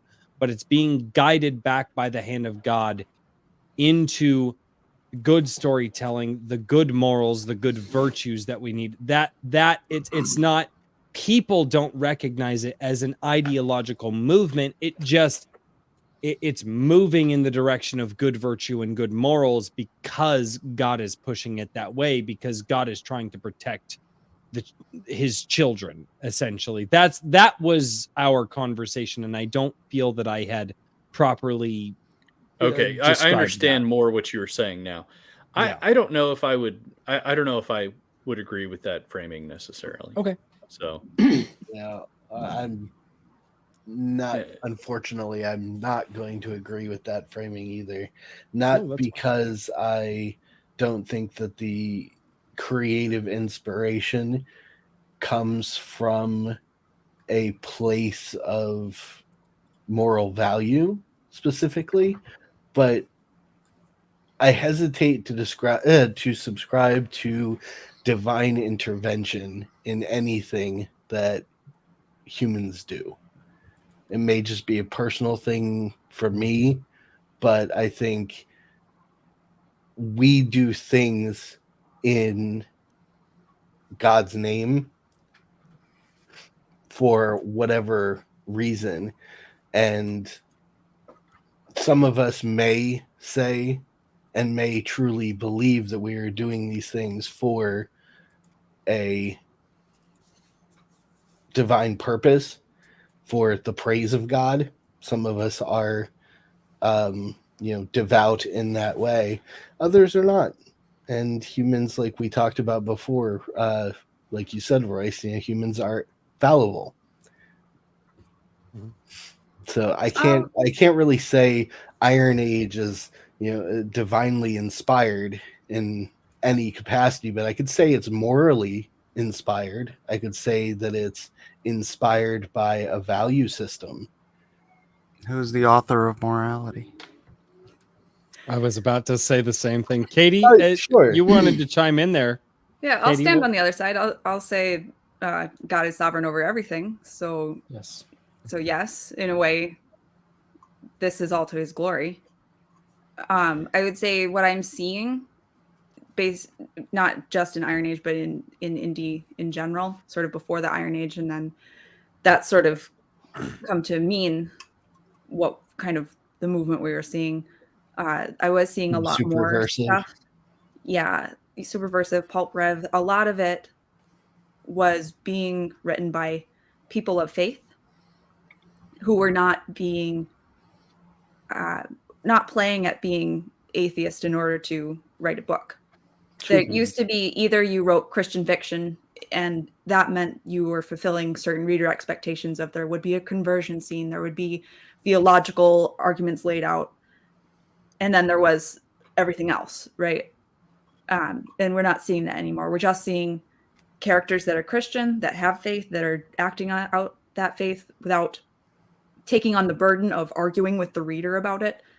So there's definitely a religious component to, or maybe religious is too charged of a word, a faith driven, spiritual, maybe spiritual, where people are finding refuge in indie because that has not been accepted in traditional publishing for so long. Mm-hmm. So yeah, to bounce off what she was saying, there are certain people in this fellowship community, whatever the sphere, that are being led by visions that they believe are from God. There are people who are just building off of their conservative Western Christian, Judeo-Christian ethics. All of that is from God, one way or the other, right? And it's going directly against the message that the enemy has been very vociferously dumping down everybody's throats, and particularly our children's, right? So you're picking one side or the other. And I mean, in the Bible, God says that, Darius and Nebuchadnezzar are his servants, and they weren't Christian at all. Heck, Nebuchadnezzar wrote a book in the Bible, or not a book, but at least a chapter. And it's like he will use who he will use.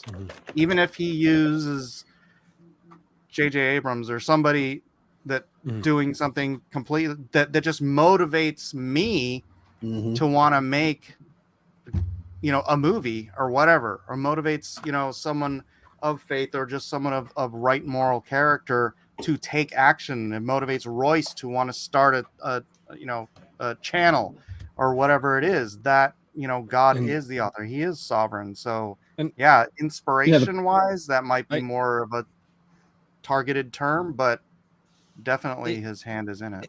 If I may, I and this might be the first time I've said this on the channel, and I am fairly open with it with people in my not online life, like my IRL life, but I stepped away from faith and religion for years. Me too.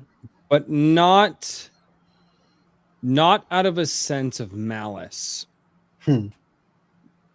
Mine was out of a sense of trying to understand the things that I could not understand. And there are things that I realize I do still have to take on faith, but I do have a much better understanding. And the problem is that's where I was introduced to things like nihilism, and things of just really, really deep things that I had to go through. But I always had as stupid as this may sound, I mean, I'm sure you've heard it 1,000 times. I never quite left. I always had my hand, right? And I always just kept my pinky just touching God's hand. And I never fully left. And man, that was a struggle. And I'm not saying that I'm the most virtuous man on the planet, never have been, never will be. The sins in my closet, under my rug, wherever you want to put them, that's fine. They're there. But when I went to bed that night months ago, and I've been working on reconnecting with my faith for probably the last year and a half. And I went to bed and I said, God, please just give me the smallest of signs as to what direction I need to go in. And apparently my Eric July Rippaverse video, the first one that I did, was that sign. And I was like, oh. And guess what? Still have no idea where I'm going. But I know that I got to keep going this direction. And that's part of the reason that I whatever is happening here, I don't think people are realizing it, but the chess pieces are being moved. Mm-hmm. And God willing, I hope I'm a chess piece. Maybe I'm not. We all Maybe are. I'm. Yeah. Yeah, but we but all are. that's why I kind of say, like, it's divinely inspired. What's happening here is that we here are going, no, we're going to write superhero stories. We're going to write the big, the big brawny muscly guys that are going to go fight, and the beautiful women that are going to back up their men. And we're going to talk about the sword and sorcery stories. And we're going to have these traditional values of men, protecting their families, and women, raising their children and doing it graciously and humbly. And we're going to do all of these things. And not only that, but we are going to band together as a community and tell other people, no, this is what we're doing. Not only this is what we're doing, but we believe in it, and we wholeheartedly believe in it. And we are going to convince you that this is the stories that people want, the stories that people want to hear. And that's kind of why I say I feel like all of this is just divinely inspired, because I've had few moments in my life where things have just, okay, I'll do that. I can't believe it's this, but okay, God, sure. Don't give God a blatant slate, everybody. You'll be on YouTube. Anyway, but that's what you do. And that's really why I kind of brought it all up. Yeah, I think you're 100% on that. So I can just tell a little bit about what I've done with the Bounty in the Comics site. I was, I'm sure Mike knows this, back in the earlier days, I guess like 2019, not that long ago. But we used to do these like pinup stories. I don't do those at all anymore now, because I don't want to be part of any kind of like person being tempted to sin, stuff like that. 'Cause some of the pinups were pretty racy stuff. So I don't do any of that stuff anymore. I actively now quote scripture and quote like the catechism in a lot of my articles that I write now. So like it's my faith is there on the Bounty and Comics site. And obviously not everyone that writes for us is Catholic and has the same beliefs that I do. But yeah, that in the articles that I write now, a lot of that stuff I put that in there. And I definitely feel moved by God to do that. And yeah, that's just kind of part of the journey I'm on with him. With that, and that's up to me. And I didn't even know you were Catholic, so I'm glad I highlighted you. It's even better. I'm not Catholic. It's okay. I'm Catholic in the original sense of the word. I believe in. We'll get you there. One church, one Christ. What's interesting? Really somebody in the chat earlier said that eyewitness accounts are the most untrustworthy thing, and that's just the most ridiculous statement. I was just listening to Real Crusades History the other day, And how many of you are familiar with the First Crusade and Richard the Lionheart? When It's he goes been a to long Acre, time. I believe it's Acre. Yeah, Been Acre. a Joppa. Is long it Acre time. or Joppa? One of those. Anyways, I think it's he Acre. goes. Yeah, he goes to this. He goes to this this city that's overrun by Ottomans with literally 20 knights and like a few hundred archers and spearmen and whatnot. Solomon. Richard the Lionheart was the third crusade, not the first. Third We're crusade. getting that from I thought West First Crusade. So Britannicus. yeah, That was like the last crusade. Solomon comes at him like with like 1,000 or thousands of freaking Ottomans, right? And he's throwing him back again and again and again with his little tactics to the point where Solomon, I think it's Solomon. His whole Saruman's the Lord of the Rings character. Yeah, his whole army, the dude from Solomon, whatever, the Muslim dude.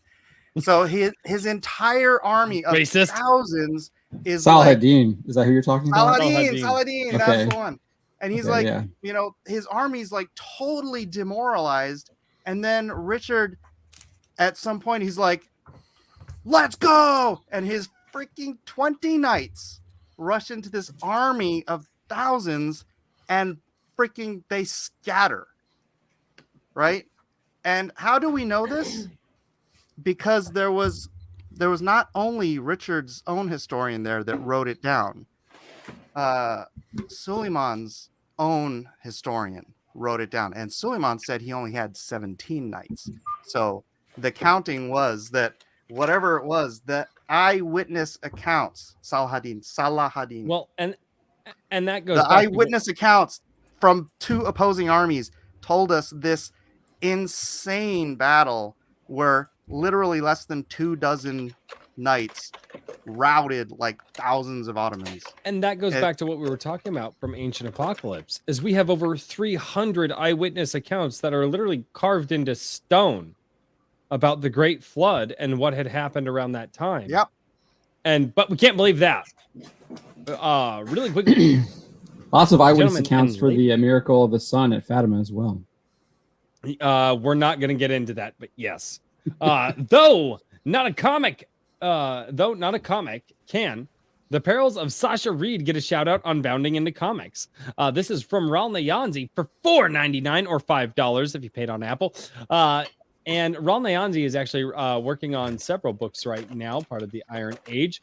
And from the synopsis that I got of him from the Gilded when we were talking over on my Gilded server, he actually has a really fantastic story that I think is quite fun. And I don't know if you can get a shout out on Bounding into Comics. That would be up to John here and how you guys connect in the future. But I hope I'm that connection. Yeah, send me a DM. I'm not really. Is this just like a novel or like what kind of? Yes, he is. He doesn't look up Ral Nayanzi on Amazon. Look up the Perils of Sasha Reed. It's an interesting premise that he has, and I really like it. And from what he has told me, it's this girl. She's super smart, but she is a oh God, what's the word? It says people are trying to kidnap her on the Goodreads. Yes, summary. yes. People kidnap her, and she's a pit got a race girl car for driver. like NASCAR, right? But she's Oh, okay, super then. smart, comes up with the technology. People keep kidnapping her, and she starts off as a damsel in distress, but then throughout the story, when a damsel in distress gets a crowbar, well, now she's a damsel in distress with a crowbar, and then simultaneously her boyfriend is working to get to her while she's working to get out of her stuff. So it's this really interesting, and we actually talked about the dichotomy of good men and good women, you know, good women finding the strength to rise up when they need to, and then good men, you know, fighting to get to their women in order to help them get out of the bad situation. So fantastic conversation on my Gilded. And I'm starting to realize my Gilded is so much smarter than I am. And that being said, another man from my Gilded, Wrangler, for $5 says, Mike, I applaud you. I don't trust carbon dating at all. Right on. No, absolutely. I don't. And here's the thing. They did lead dating before carbon dating, and that proved to be just as worthless. Mhm. Well, most things are going to be worthless or not worthless. It depends on what time period you're in. It depends on the information that you have, and it depends on the biases that you go into beforehand. And at the end of the day, all of that turns into fantastic conversations on a drink with Gracie. You know what my biases were before all this? I was raised agnostic, dude. I was raised agnostic. I believe my dad left the Catholic Church because he converted to an evolutionist. And I was raised with that. I was indoctrinated with it in school, in media, everywhere. Evolution was just a fact, and it wasn't until I became a Christian, and I was I believed in the day age theory, so I was a theistic evolutionist. But all that meant was I didn't have a dog in the fight. It didn't matter to me which side was right. Either would work for me. And then I started researching the arguments against it, and evolution just completely fell apart. I think you can see the fruits of its labor too. I'm sorry, John. Where does it lead people? Where does it lead people away from the church? I didn't give evolution any credence until probably 3 to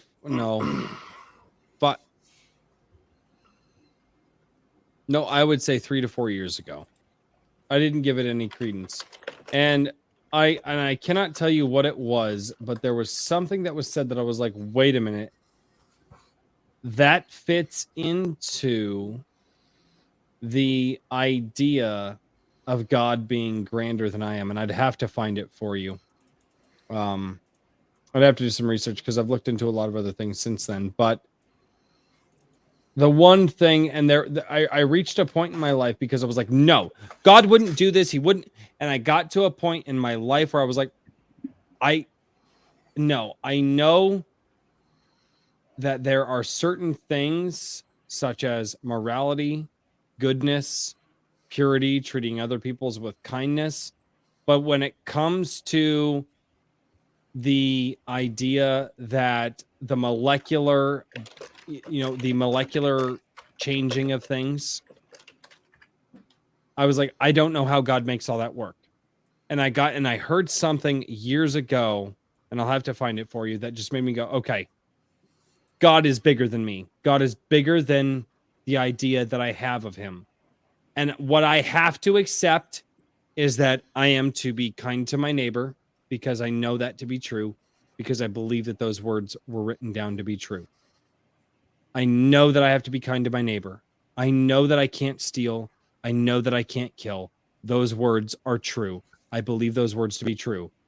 But I don't remember God talking about like molecular biology or string theory or any of that stuff. And that's the stuff that I'm really interested in. And I love that stuff. And I have to accept that God did invent all of those things, created all of those things, and I don't understand them. And thusly, God is bigger than me. Because when I was in high school, I thought I knew who God was. I am utterly wrong. I don't. All I can accept are the 10 Commandments, the Golden Rule, and a few of the other things, a few of the other parables that were shared. And outside of that, the threads of the universe themselves and how they're tied together and those things that I'm really interested in learning, maybe, just maybe in my final judgment, I'll be able to ask a question or two. Well, you can ask those questions now. That's how I feel. Yeah, and you should read A.E. Wilder Smith's The Natural Sciences Know Nothing of Evolution. Please send it to me. Please send it to me. The link at the very least, not like the book. Like there's also Michael Behe wrote a book called Darwin's Black Box. There's a bunch of stuff that just totally annihilates the whole concept. There's a lot of people out there that got a lot of acclaim that were crackpots. Darwin was possibly okay-ish on a subject. Hey, look, man, Darwin had an excuse. Darwin looked through a microscope and he thought a cell was a little blob of jelly. When you go to the microbiology or the microscopic workings of a singular cell, it is called irreducible complexity. You cannot remove a single part of any individual cell on the planet and that cell will continue to work. It's like a mousetrap. You take any spring or any nail or any piece of wire or the block of wood off of a mousetrap, it ceases to be a mousetrap. That is Correct. the exact same thing with 100%. every cell in the universe. 100%. In other Gentlemen, words, I need to do some super chats because there's some really good stuff coming up. A cell cannot evolve. There's nothing that could evolve to be a cell.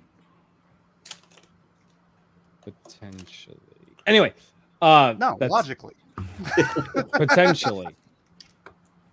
If anyone wants to discuss religion in depth with a self-proclaimed soy-inspired Christian, hit me up on Gilded and be ready to hear opinions that you've never heard before. And actually, I will say this: Kikomon has a very interesting.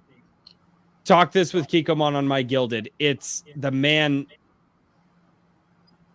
The man is wildly intelligent and very thoughtful. And yeah, I had a long conversation with him about NFTs the other night. Yeah, I know. I saw you guys on my Gilded. Anyway, woo! Show me, show you. Kikomon, love you all for $20. Thank you so much, Kikomon. I appreciate you. There is, and I'm gonna bounce around on super chats here really quickly. But West Britannica says, hello. Do you accept non-Christian IA creators? Iron Age. Yes. Yeah, absolutely. I don't care. Yes, absolutely. The Iron Age movement isn't a Christian movement. Just put good stories out there. Preferably ones that I could put in the hands of my children. But yeah, just put good stories out there. Of course we accept good story. Well, I think whenever you say it's divinely inspired, I think that has connotations with anybody who's not a Christian. And I understand that. And I don't mean divinely inspired as everybody's spouting the words of the Bible, this, that, and the other thing. But what I am saying is that the cultural movement in and of itself. Sure. I know, but I'm telling you that if you keep saying that, then people are going to think it's a Christian movement. And you're not wrong. And you're not wrong. So, but I mean, felt like, and if you tell people that you're actually divinely inspired by God, no matter listen, literally everything. I believe everything is divinely inspired, right? Because it's all a result of God creating the earth and everything else. But if you go to somebody who's a non-Christian and say, "Oh, well, actually, God's making you do that," that's how they hear that, it's not going to go over well. So that's why I want to be careful about that. So yeah, I'm happy to have articles from anybody, as long as it's like quality over ideology is all. No, and that's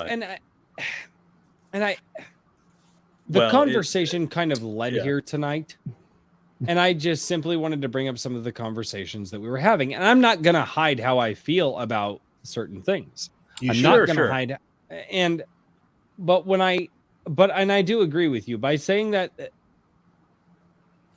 good and evil are constantly in a battle throughout history, right? God and the devil are constantly in a battle throughout history, and the world moves in ways that none of us understand. And let me put it to you this way. My atheist wife has held the babies whose mothers she has talked out of abortion. My atheist wife has gotten to hold the children who, in a way, whose life she saved, because my wife thinks that abortion is abhorrent. She thinks that she was given a life, and whether by and my wife, and I'm not going to get into this whole thing because it's weird and it's complicated, but my wife, through whatever means, but she just woke up one day and all of a sudden she felt this hole in her heart, and she was like, and she didn't know where God was in her life anymore. And we were married, and she was terrified to tell me. But my wife, she became pro-life during this time period, believe it or not. She still doesn't know where she is on the God thing. She wants to believe, she just doesn't. But she goes, but no, it's wrong to murder people. You go, well, how do you know it's wrong? She goes, because I can see them. And if I have a right to live, they have a right to live. And they go, well, what gives you that right? And she goes, I don't know, but obviously I'm here. And a lot of people want those answers, right? And my atheist wife has held the children in her arms And I've seen the pictures of the babies because women are like, my family wants me to get abortion. All these people that, you know, they're telling me this is the right thing to do, blah, blah, blah. And my wife was like, no, it's not. And my wife, she goes out there, she'll do fundraisers. She does baby showers for them. She does all these things. And guess what? It doesn't take a Christian. It doesn't take somebody who believes in God. It doesn't take somebody who is clutching their Bible at night under their pillow, because I've met some true assholes who do that crap. And I mean true assholes who do that crap. It doesn't take somebody who espouses the word of God to be divinely inspired. All it takes is somebody who you can look at and go, you know, you're onto something here. You're doing good things. And it is people, atheist, Christian, Muslim, Buddhist, doesn't matter. The people who are doing good things are always divinely inspired. And that's really how I feel. Just want to jump in. Been watching the chat a little bit, picking up on some clarifications to the question. I'll just kind of come at it from the way Periapsis Press does it. And I've been doing this since 2019, so I think the Iron Age movement is coming from a similar place. We don't really care if the authors themselves or the creators themselves are Christians or whatever. What I care about is whether or not the entertainment value is there and that they leave space for my faith. The stuff that TradPub is putting out right now, they are aggressively pushing their own narrative to the point where they are trying to put the viewer, the reader, into a position where they have to either accept themselves as the bad guy or renounce homophobia, racism, whatever the author's personal soapbox is, right? I just want to be able to enjoy good fiction without being lectured at.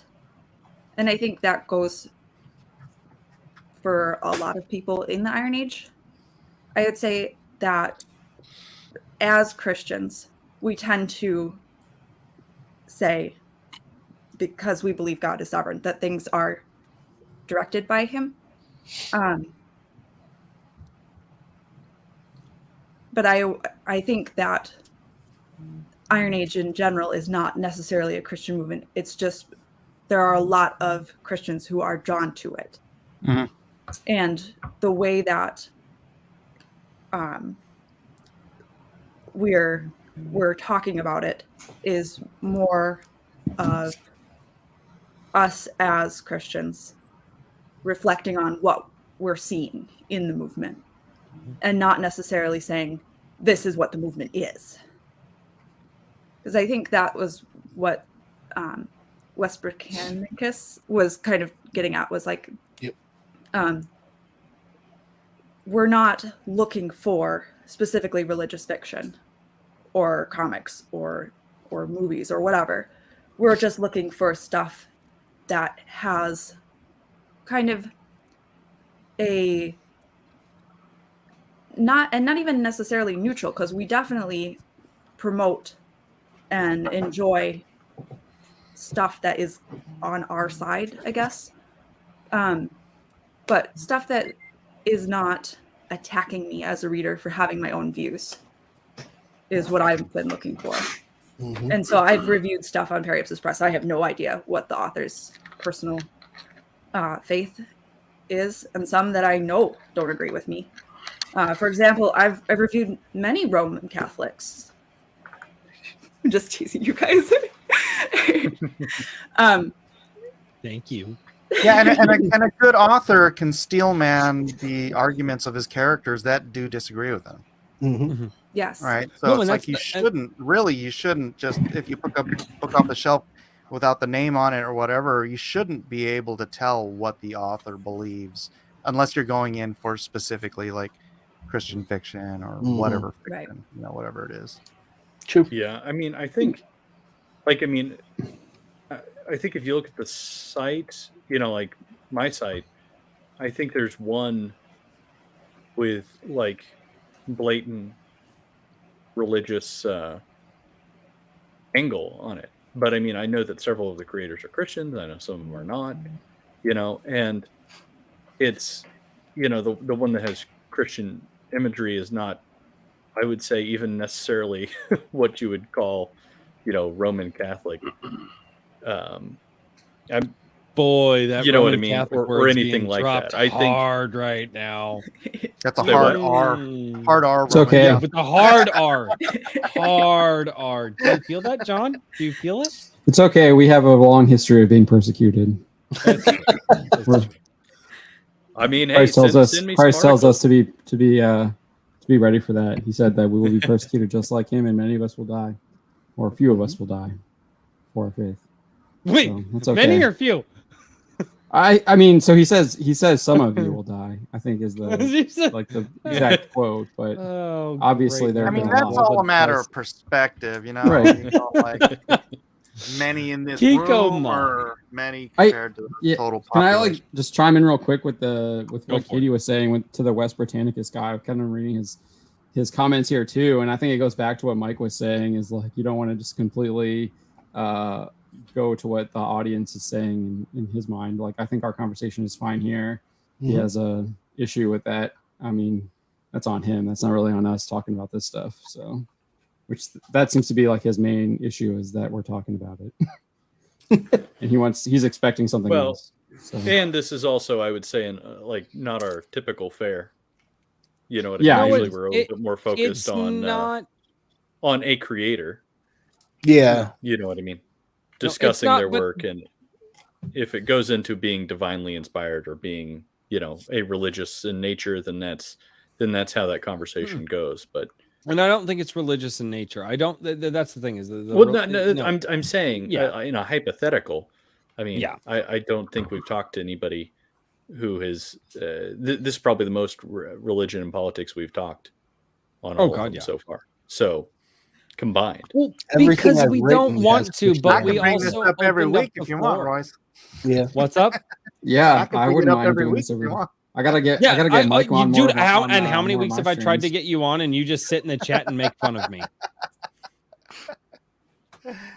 Everything I've written has an element of You're keeping me from Christian working. faith in it, but I don't sit around and have conversations and- about it. Is the and difference for me?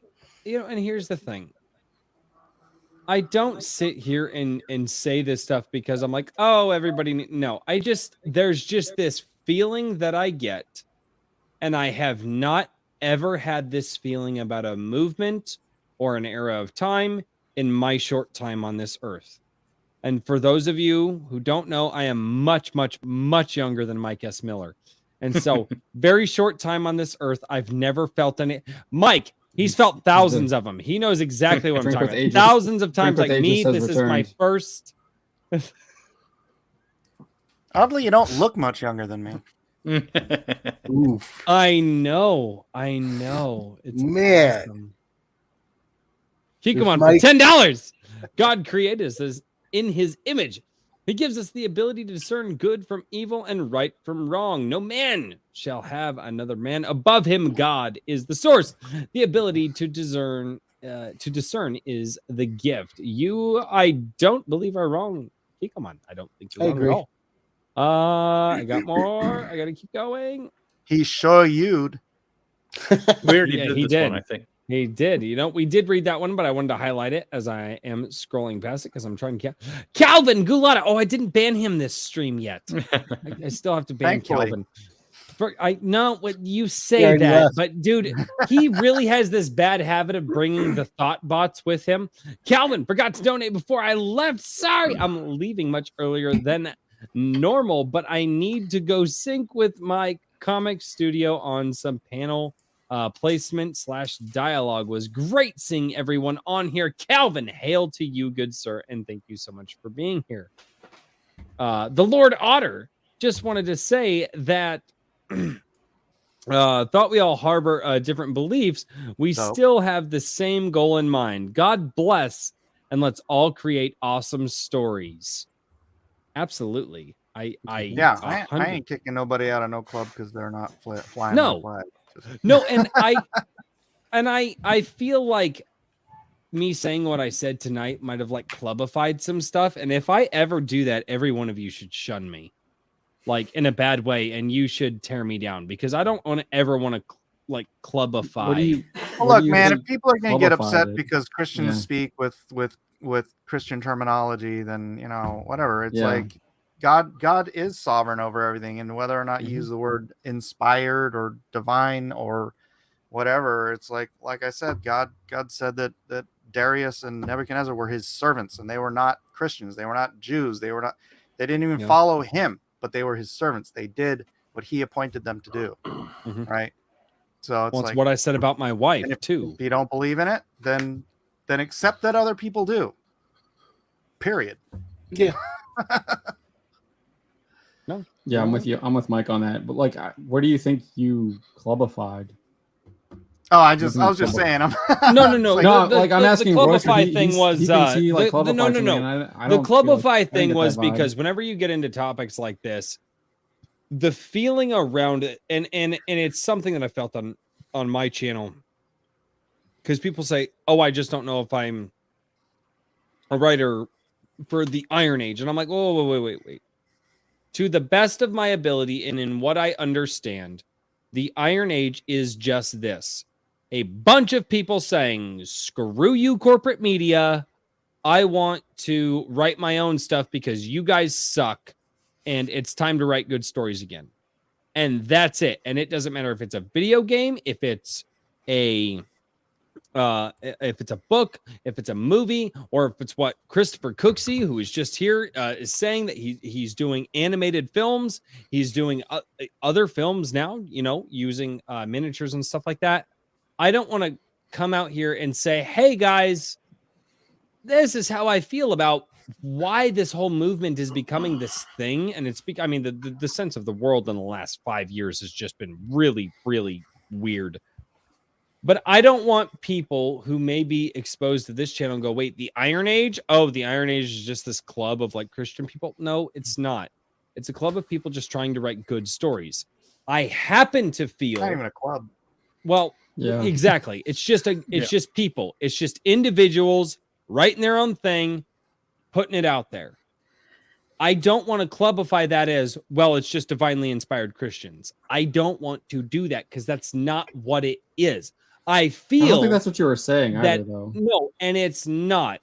But along with the internet comes a lot of clarification, because there's only so much time that we're all going to be on the internet, specifically tonight, talking about this. And people may or may not come back. And people who are here, I believe that words matter, and defining what you say matters. And that's why I say that. That's just where I'm at.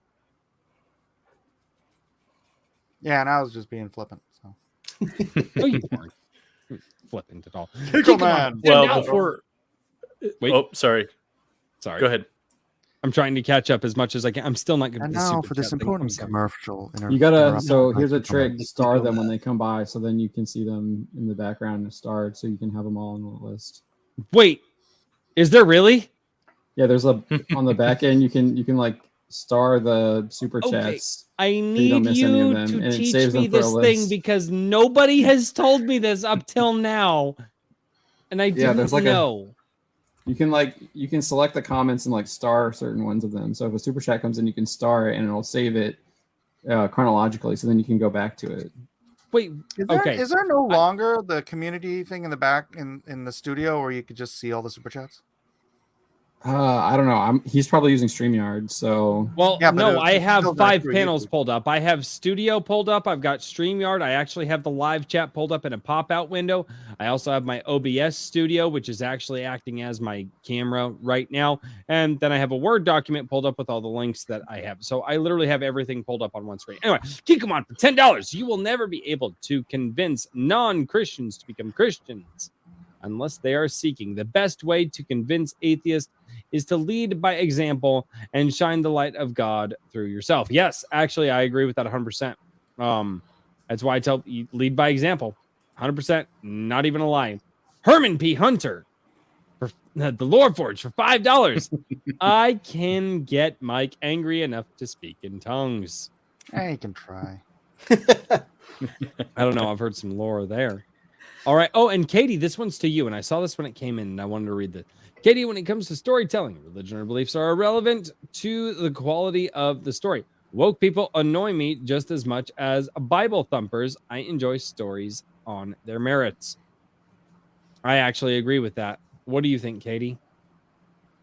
Yep. Yeah. Yeah, we were talking about that earlier. Yeah, I think, well, and it's one of those things. It's like, okay, let's say somebody wants to espouse the message of the Christians, but they don't have a good story to tell. Nobody's going to hear it. I mean, Christ told really good stories. That's part of the reason that we remember them thousands of years later. Yeah, I think if we start drawing lines based on religious beliefs, we're going to be, it's going to be parsing, right? Peeling strings out of a celery, right? It's just we're going to end up fractured. So Tolkien wrote this letter, and I go back to I it. believe Richard. Yeah, I gotta go. Yeah, I was gonna say Oh. I'm just so you guys know, I'm out of town next week, so if I don't respond to you, don't take it personal. But you guys have a good night vacation and have a happy Thanksgiving. Richard, Happy Richard, Thanksgiving. wait! You didn't shill. You have to shill for yourself. You could shill. He's on Actually, vacation. hold Leave on. him alone. I did drop 2 Amazon links in there to my wife's re-release. I have of that. her book. Very Make sure nice. you follow those links,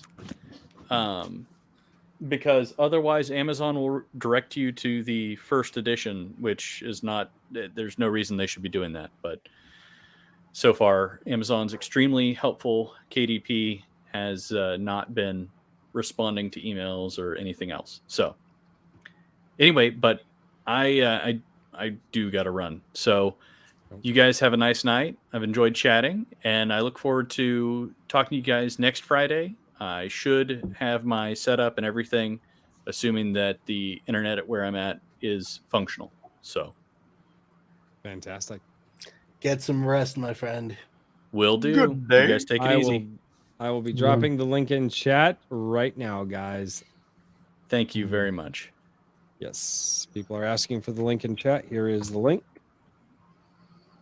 Say, and there were 2. One of them is to the Kindle version. One of them is to the paperback, and there may be issues going between those 2. So please make sure that you get the one that has the correct. If you are interested, get the one that has this cover on it, because otherwise you're going to get the first edition, which would horrify my wife. Get both. To horrify No. and tease. No, thank you guys. You guys have a nice night. Absolutely. See you. Have a good one, Good night, Richard. Thank you Richard. so much for You too. being here, man. We'll see you next week. But you're still here. Okay, there he goes. Are we all caught up on super chats? Yes, I hope so. I think so. Okay. Yes, we are. I'm so Have sorry. we- John, you were saying. Yeah, so there's this I see this question coming up a lot. So Tolkien actually has an answer to this. He wrote this letter to a guy named Mr. Straight back in 1956, and it says January, February. But he said he was I guess the guy asked him about Lord of the Rings, and Tolkien says it is a fairy story, but one written according to the belief I once expressed in an extended essay on fairy stories, that they are the proper audience for adults, because I think that fairy story has its own mode of reflecting truth, different from allegory or sustained satire or realism, and in some ways more powerful. But first of all, it must succeed just as a tale, excite, please, and even on occasion move, and within its own imagined world be accorded literary belief. To succeed in that was my primary object. So I think that pretty much answers that question. Tolkien had the answer back in 1956, and I don't know, that just blows that answer out of the water. And I think he's on point there. The purpose of the stories are to excite, please, and even on occasion move, but then within that they have their own mode of reflecting truth. Yeah, I think it's just important to write a good story. Your worldview will guide what is right and good and true in your story, right? That's why people with jacked up worldviews write these jacked up movies that we're dealing with now. Correct. 100%. So true. Say that all the time. No, their whole worldview just they can't do anything outside of it, and that's why you get these horrible shows like She-Hulk and whatever else they're creating now. I don't watch any of that stuff anymore now. So hard for me to. Dude, and Lord of the Rings, I guess I did watch Rings of Power, but there. No, I didn't. I don't watch any of it. I don't, and that's why I'm so out of the loop. I watched Rings of Power mainly so I could accurately critique it and just basically throw everything that Tolkien wrote in their face about what they did to his actual work. Yeah. I made the decision to not, because I thought about it for the channel, because everybody's like, oh, your channel will blow up if you do this. And I was like, okay, but I don't want to do that. I don't, and if something came up and I thought about the topic in a way that I would cover it, I did. Or something interesting, and I did cover it, but I wasn't going to do an every episode review, and I wasn't going to watch the show. But if a piece of news came out and I went, all right, hold on, this is just ridiculous, I did cover it. Really, that's what gets you? Really? No, I'm reading Convoy Bebop's top chat. Yeah. Oh no, Convoy Bebop, he's my boy. He's my boy. You were here with him last week, Mark. Huh. Have you guys talked so natural?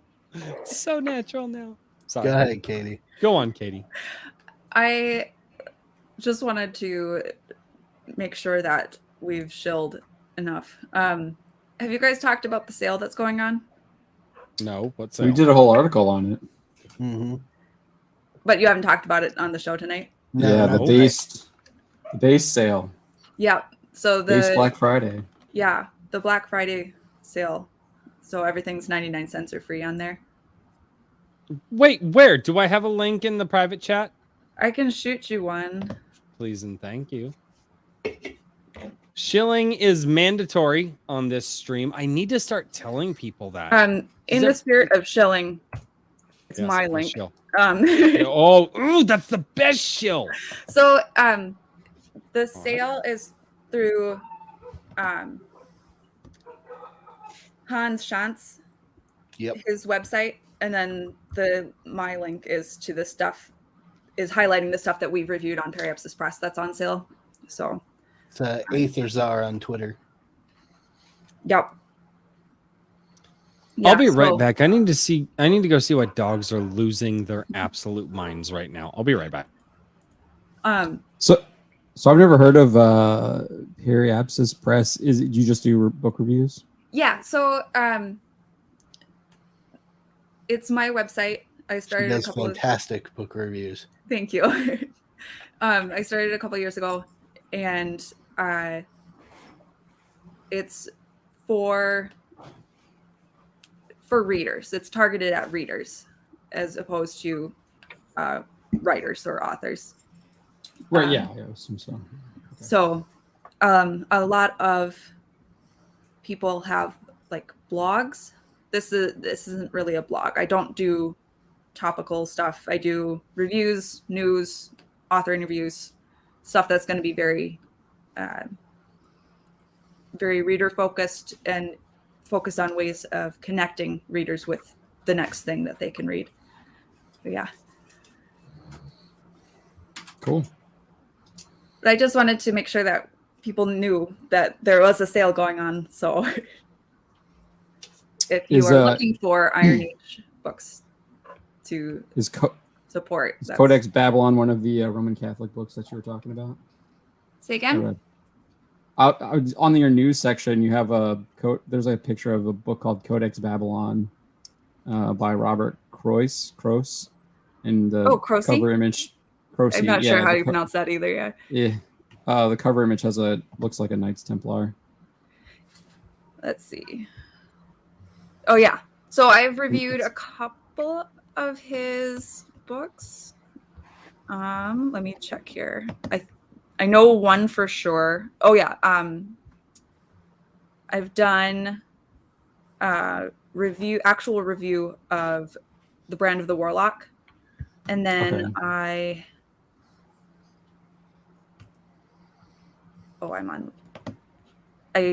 did a guest review of Dream of the Iron Dragon. So yeah. Her reviews are quite extensive and just overall structured really well. Thank you. Like that literary background of hers. It is baffling how well they are constructed. I was surprised. Dogs, why? Can you hear them? Because they can. Yes. Yeah, we can. What dogs do, man. And in my reviews, I really try to go into the theme as well. So I talk about where I feel that the book is going as far as messaging, which I think readers of Iron Age stuff are concerned with. That's part of the reason that people are turning to Iron Age stuff is they don't want X, Y, and Z. So my reviews are extensive. So if you're wanting to know going in what you're getting into, I tried to lay it all out. If you don't want spoilers, just go to the reviews page and you'll just look at covers. And all of those are recommendations. I only do positive reviews.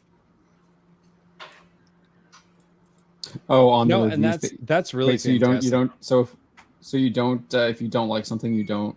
I don't review it. Oh, okay. I am living proof. We're gonna talk about this again. Uh-oh. Thank you, Katie, so much. So, I hate this, but I have to read it.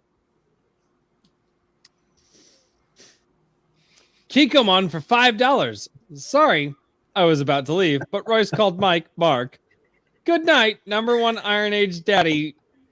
Love your steel buns. Nope. Still not. Nope. I should really members only that stream from last Saturday, but I just can't. So many bad things happened on that stream. What kind of dogs do you have? Depends on which one. We have 4 currently. 2 of them are quite getting up there in age, and we got the other 2 because we're like, you know what? They're gonna get up there in age. We will have to probably put one of them down here in the next year, depending on how that goes. And we don't want to be the parents that are like, oh, a dog died, let's just go get a new one. But we have a German Shepherd mix. We're not quite sure what she's mixed with. Her son is 130 pound, looks like a black lab because his dad, who is on my mantle now, was a lab. And he's a big boy. And then we have a bloodhound mix, and then we have a Great Pyrenees mix. So, and the bloodhound and the Great Pyrenees are they're puppies. So, it's got a bunch of big dogs.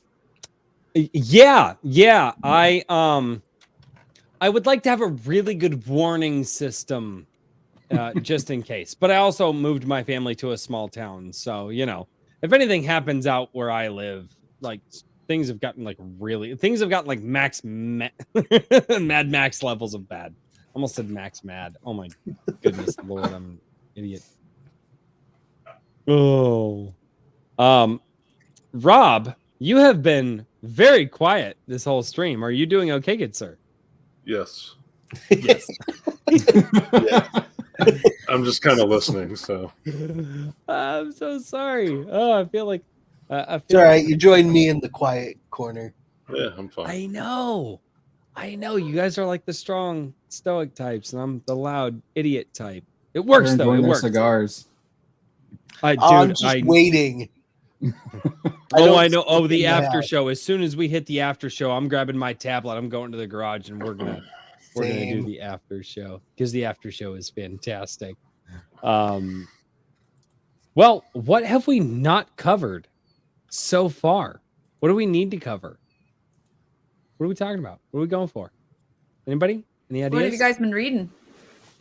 Oh, that is actually very good. I have been reading this, which is Star Shatter by Black You gotta Knight. move it down. I have to get that. You gotta one. move it down. There you go. There we go. Star Shatter by Black Knight. I am also reading Brian Asher, who is not here tonight. However, he was in our group chat. I am finishing reading his Assassin of Malkozeh as well. And then I am also trying to get through a few chapters of a book that I cannot name that I was sent a rough copy from Paladin Dragoon Rider, who sent me a rough copy to check out. And so I am also reading that. And then I have about a few others. And actually, I will be getting to, obviously, Dan the Destructor by our good friend Rob Rhymes. And then Infinite Money Glitch, this is a pre-release copy. James This Craig. comes out December 5th from James Craig. And James Craig sent that to me. So I actually have to get to reading that. So I am in the middle of many things. What are all of you reading? I'm still working on Can't Wait to Be Dead. Almost done. And then I'm going to jump into Star Shatter because I need to get that one done. Oh, gosh. Pain in the ass. I know. I make you work on this stream. Who'd have thunk with you being a co-host and all that? Yeah. Do we have to show it? Do I? Because it's on my bedstand. I mean, No, you don't have to. I just You can go get it, but I'm going to point out that if you get up and go get it, that's like the 6th time I've seen your ass on stream. It's not a badass. Wait, there it is, you! Mr. Rob, what are you reading lately? Are you reading anything lately? Right now I'm plugging away on my next book when I'm not working 60 hours. So that's taking up all my time. But the last thing I did read was what's going to eventually be Catherine Francis's book, which all the chapters are on her Substack. Yeah. Highly recommend it. It's really good. I don't want to say too much or spoil I didn't anything. know but- about this. and- Wait, does and she have a started hard posting- copy? Does she have a hard copy at all? not yet. Not yet. She's So the I need to first buy a one printer, is what you're saying. you can just read it on her Substack. I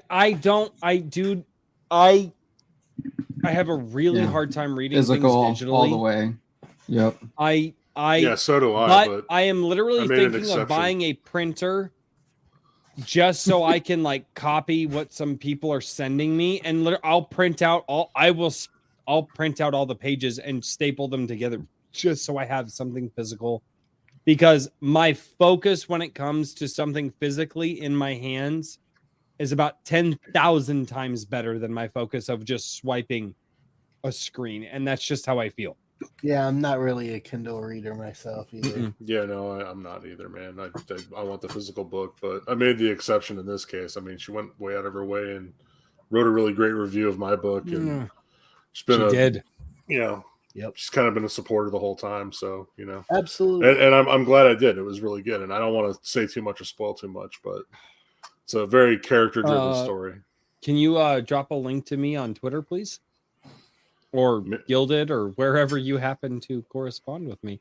Mr. John Trent of Bounding into Comics. What are you reading? Yeah, so I just finished JDA's Overmind, the comic. How I was thought it? His best. I think it's his best thing that I've read from him. It's pretty good. And then I started reading his novel, the novel. So I got that too. And then I've got a nonfiction book up here. Yeah, you got Days Vault up that there. What's the, oh yeah. I've got this nonfiction book that I'm kind of plugging away at slowly but surely. It's called Logos Rising. It's by E. Michael Jones. So it's a history of ultimate reality, and it's like his magnum opus. It's a heavy like philosophical book, and I'm slowly but surely getting through it. And it's dense. It's very dense. And then I've got. And then for my Catholic reading, I try and read a little bit about from Friends of God by St. Jose Maria Escriva, a little bit every morning. So read that too. Awesome. That's about it. Mr. Mike S. Miller, what are you reading lately? I was reading Fire and Blood, but then I caught up to where the show was, and I didn't want to get spoilers anymore, so I just stopped reading. And I picked up. We have this really old, beat-up copy of On the Road, Jack Kerouac. I mean, like literally, the receipt for 50 cents is in the book. Nice. That's awesome.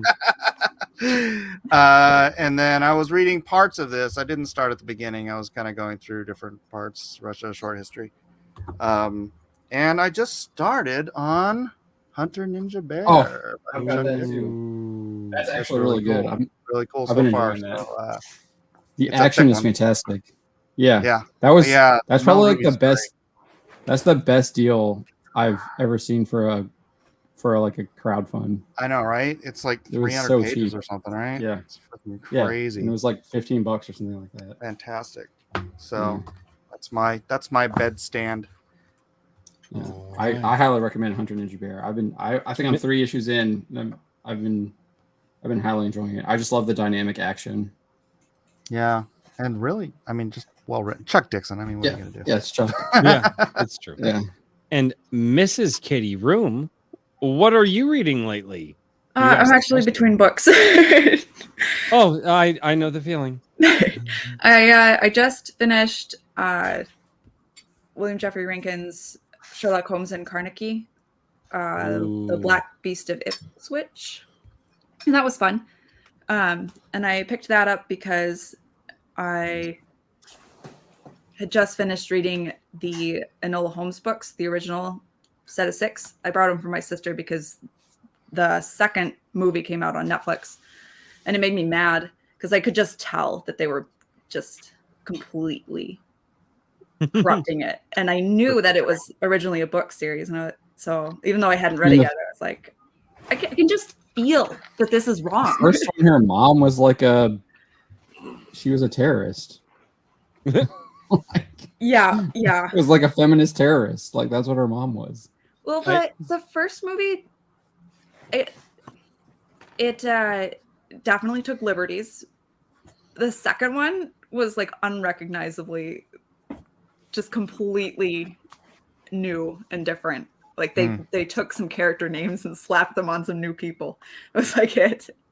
So, Sounds but par for the course with Hollywood. They do that a lot. They do that a lot. But I picked up Rankin's book because I was still wanted more Sherlock once I finished those, and so I was like, well, I know of an indie who does that kind of thing. There you go. So Yeah, it's funny because, like you say, you're between books. It just until recent that there's a reason I've got 3 books here. Is because just recently I was watching this video by this young lady, and she was saying how reading multiple books, you'll read more if you read multiple books, because sometimes whatever the book you're reading, you might not be in the mood for that when you have time to read, and then you just kind of like, I'll just wait till later, and then instead just grab something else that might pique your interest, and then you might have 3, 4, 5 books going at the same time depending on your mood. Mike, I thought about you the other night. Not in that way, good sir. Stop it. But I didn't imply anything, weirdo. But the chat does, and you have to stop the chat before you allow the chat to be the chat, okay? Because my chat will absolutely chat whenever they can. But no, I was thinking about this because I was reading what Paladin Dragoon Rider had sent me, and then I had to bounce back over, and I wanted to read what Brian Asher had wrote with Assassin Malcozé. And so I'm literally reading like in the same night, like only separated by an hour. I read some the first chapter that from a series of chapters that Paladin Dragoon Writer had sent me privately, and then I took a break. I was like, because I was a little overworked, I went I played some Call of Duty with Convoy Bebop for a little while, and then I was like, hey dude, I need to jump off, I gotta go, and I went back upstairs, and then I popped out the hard copy of or not the hard copy, but the physical copy of Brian Asher's Assassin of Malcozé.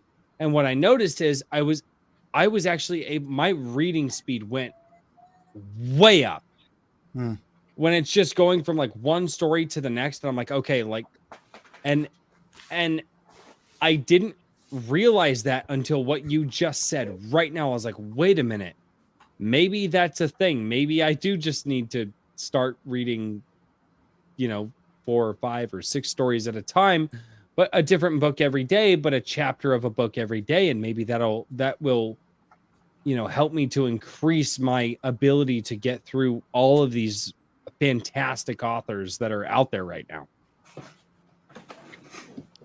Yeah, she was also saying, and this is a way to like speed read, although your reading comprehension will go down, is using your peripheral vision to read. Like, so there's 3 words. If you look at the one in the middle, you can read the whole sentence, all 3 words, right? So if you're like skipping through the middle of the paragraph rather than going from end to end, your peripheral vision is picking up everything that's being said. But you can't do it so fast that your comprehension just goes out the window. So No. it's kind of a training thing you have to get your mind into. It's a No, trick and I you're not use for wrong. editing. I'm gonna catch up on super chats really quick because I need to do that, and I'm terrible at this, and I apologize. I need to figure out how to do that thing that John said earlier, where you can star the things and go back to Wait, them Toxic later. Crusader for you says, I got Yeah. news for you. I know. I'm well aware of what Toxic Crusader has been saying in the chat all night. What should be a scares star me on is the he's right gonna corner. super chat it one day, and I'm gonna have to read it because that man roasts the hell out of me. Convoy Bebop says, "Don't make that stream members only. You should make it the channel trailer." You're welcome for that, by the way. What do you think, Mike? You were on that stream. Should I make it the channel trailer? Nobody watched it. Doesn't matter. A lot of people watched it for It you. was like a Zoom meeting. There was like, I think everybody that was watching the show was on it. Ironically, it actually has this viewership right now, which is really great. Tim Allen for $5. Royce's Iron Age booty was the highlight last weekend, for he is the Iron Age Veep booty daddy. Do you want to show them what they're talking about? Nope, nope, I do not. Jolly No? Roger for Canadian $5. Has anyone read Andrew Clavin's When Christmas Comes? And the sequel, A Strange Hobbit of Mine. Habit. They are fantastic. I have not. Not Hobbit, Habit. Habit. a strange I can't- habit of I'm mine. sorry. I'm Strange sorry. Hobbit of mine is a totally different connotation. No, I know. That's why I thought it was weird. I So actually, where actually- I clicked on it, I actually had the cursor right over that. So I guessed. I was also laughing, and I'm also trying to figure out how to live down my shame. I misread shit. it as well when I was looking at it in the super chat. I was like, ooh, because I collect that kind of thing. And then I was like, oh, that's Thank you, Katie, You know, for that's one saving thing me. I they appreciate didn't you. mention that I saw in the ancient apocalypse thing is like they talk about the giants and how he doesn't believe in the giants and stuff. What about the hobbits? There's human hobbits that they found. I can't remember where. It was like South Pacific Sea or something. There's an island of like full-grown so- people that never got over 4 feet tall. No, we went to the Colorado history of Natural History Museum of or Natural Museum of History and Science. They have some stupid name, History of Science and all that stuff. You Anyway, went to a museum and with our children, and they actually had a fantastic exhibit there where they had, and it was a Peruvian I'll just say South American. I don't know Peruvian specifically, but where they actually showed a culture of people, and we actually got to see the remains, and we got to see the sarcophaguses and what they buried them in, and they were very, very short. They were not more than 5 feet tall. No, these people People. were less than 4 feet. Hold on a second, let me find it. Oh no, Thoughtbots are here. I'm sorry. Calvin, where are you? I need to ban you. Yeah. Duck and weave, Calvin. Duck and weave, Calvin. Didn't he have a super chat where he said he was taken off? He's not even Yeah, here. he did. Oh, so he left before the Thoughtbots showed up. Okay, fantastic. It's still worth saying. Just Pick in somebody case. else. That was the funniest thing on the planet. Everybody scramble. Oh, that was hilarious. That was absolutely hilarious. Was that an Iron Age? No, that wasn't an Iron Age Nights. That was a Saturday night stream. My Saturday night streams are much more depraved. No, that As was is. That was one my of ours. stream. Yeah, it was Rob's Oh my stream. God, that was your stream. Yeah. That was So it bad. was Iron Age Nights. See, How Bryce long does you too guys many been, videos, he doesn't know where he JEC, is anymore. how long have you guys been debating evolution for now? I mean, I think it only lasted like Royce, 10 minutes. Royce if kept that. trying to shut that conversation down because he doesn't want to have it. But no, not at all. What the hell are you talking about, Mike? All right, I'm just gonna read. Why do this you 'cause there's- hate me? there's no pictures. Why, sir?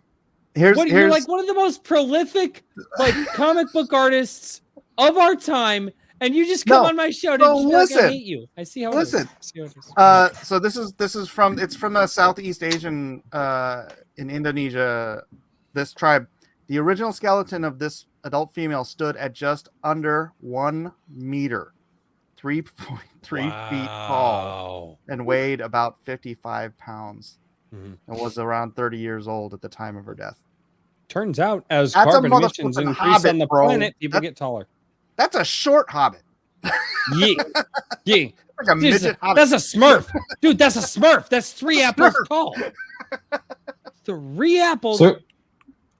So Royce is missing out on the big question here. You actually believe that report? Well, they have the skeleton. Is it? I don't but believe that. wait, that Is it an dating- adult? Yeah. You They know- actually they believe can- that it's they an can- adult? Well, they can tell by the growth of skeletons how old a person is. Mhm. I've seen bones enough Okay. times. to know that. I've seen a lot of skeletons at the Skunk Ape Museum down the street from me.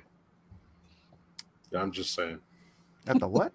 No, Skunk there Ape are, Museum. and that's what I say. There are I live in certain the things Everglades, that you man. can tell. And you know what were we were talking about this on Gilded, and I wish I could remember who said it, but essentially Their there skulls were the is size of grapefruits. Crazy. it's there is a point when it comes to acquiring information that people will just lose themselves in the information and just go insane. And it's why living in the day and age that we live in now is producing so many insane people, is because you as a person, in whatever regard that you do, you need to reject a certain amount of information. You need to go, okay, this is the information that I have. I kind of have to stop here for a while, and I'm just going to gain a little bit at a time. It is those people that just go, I'm going to accept all of the information all right now. They flip. They go insane.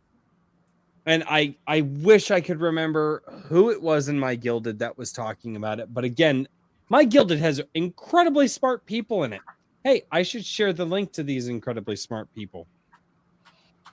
Yeah, it's absolutely just, it's really interesting to see what the human mind does and how it contorts to the amount of information that is coming out right now.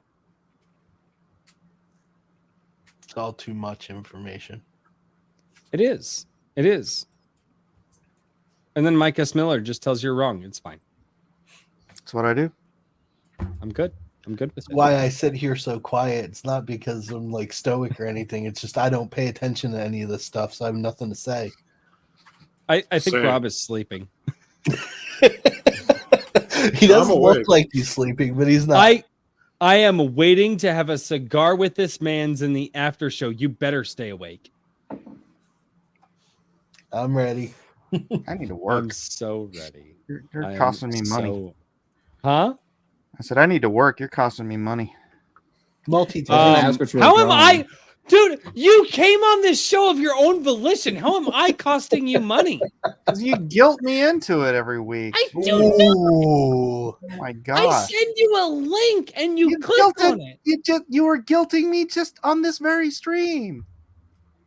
Well, yeah, but you also make fun Well, of me yeah, on this very okay, stream, well, so you know.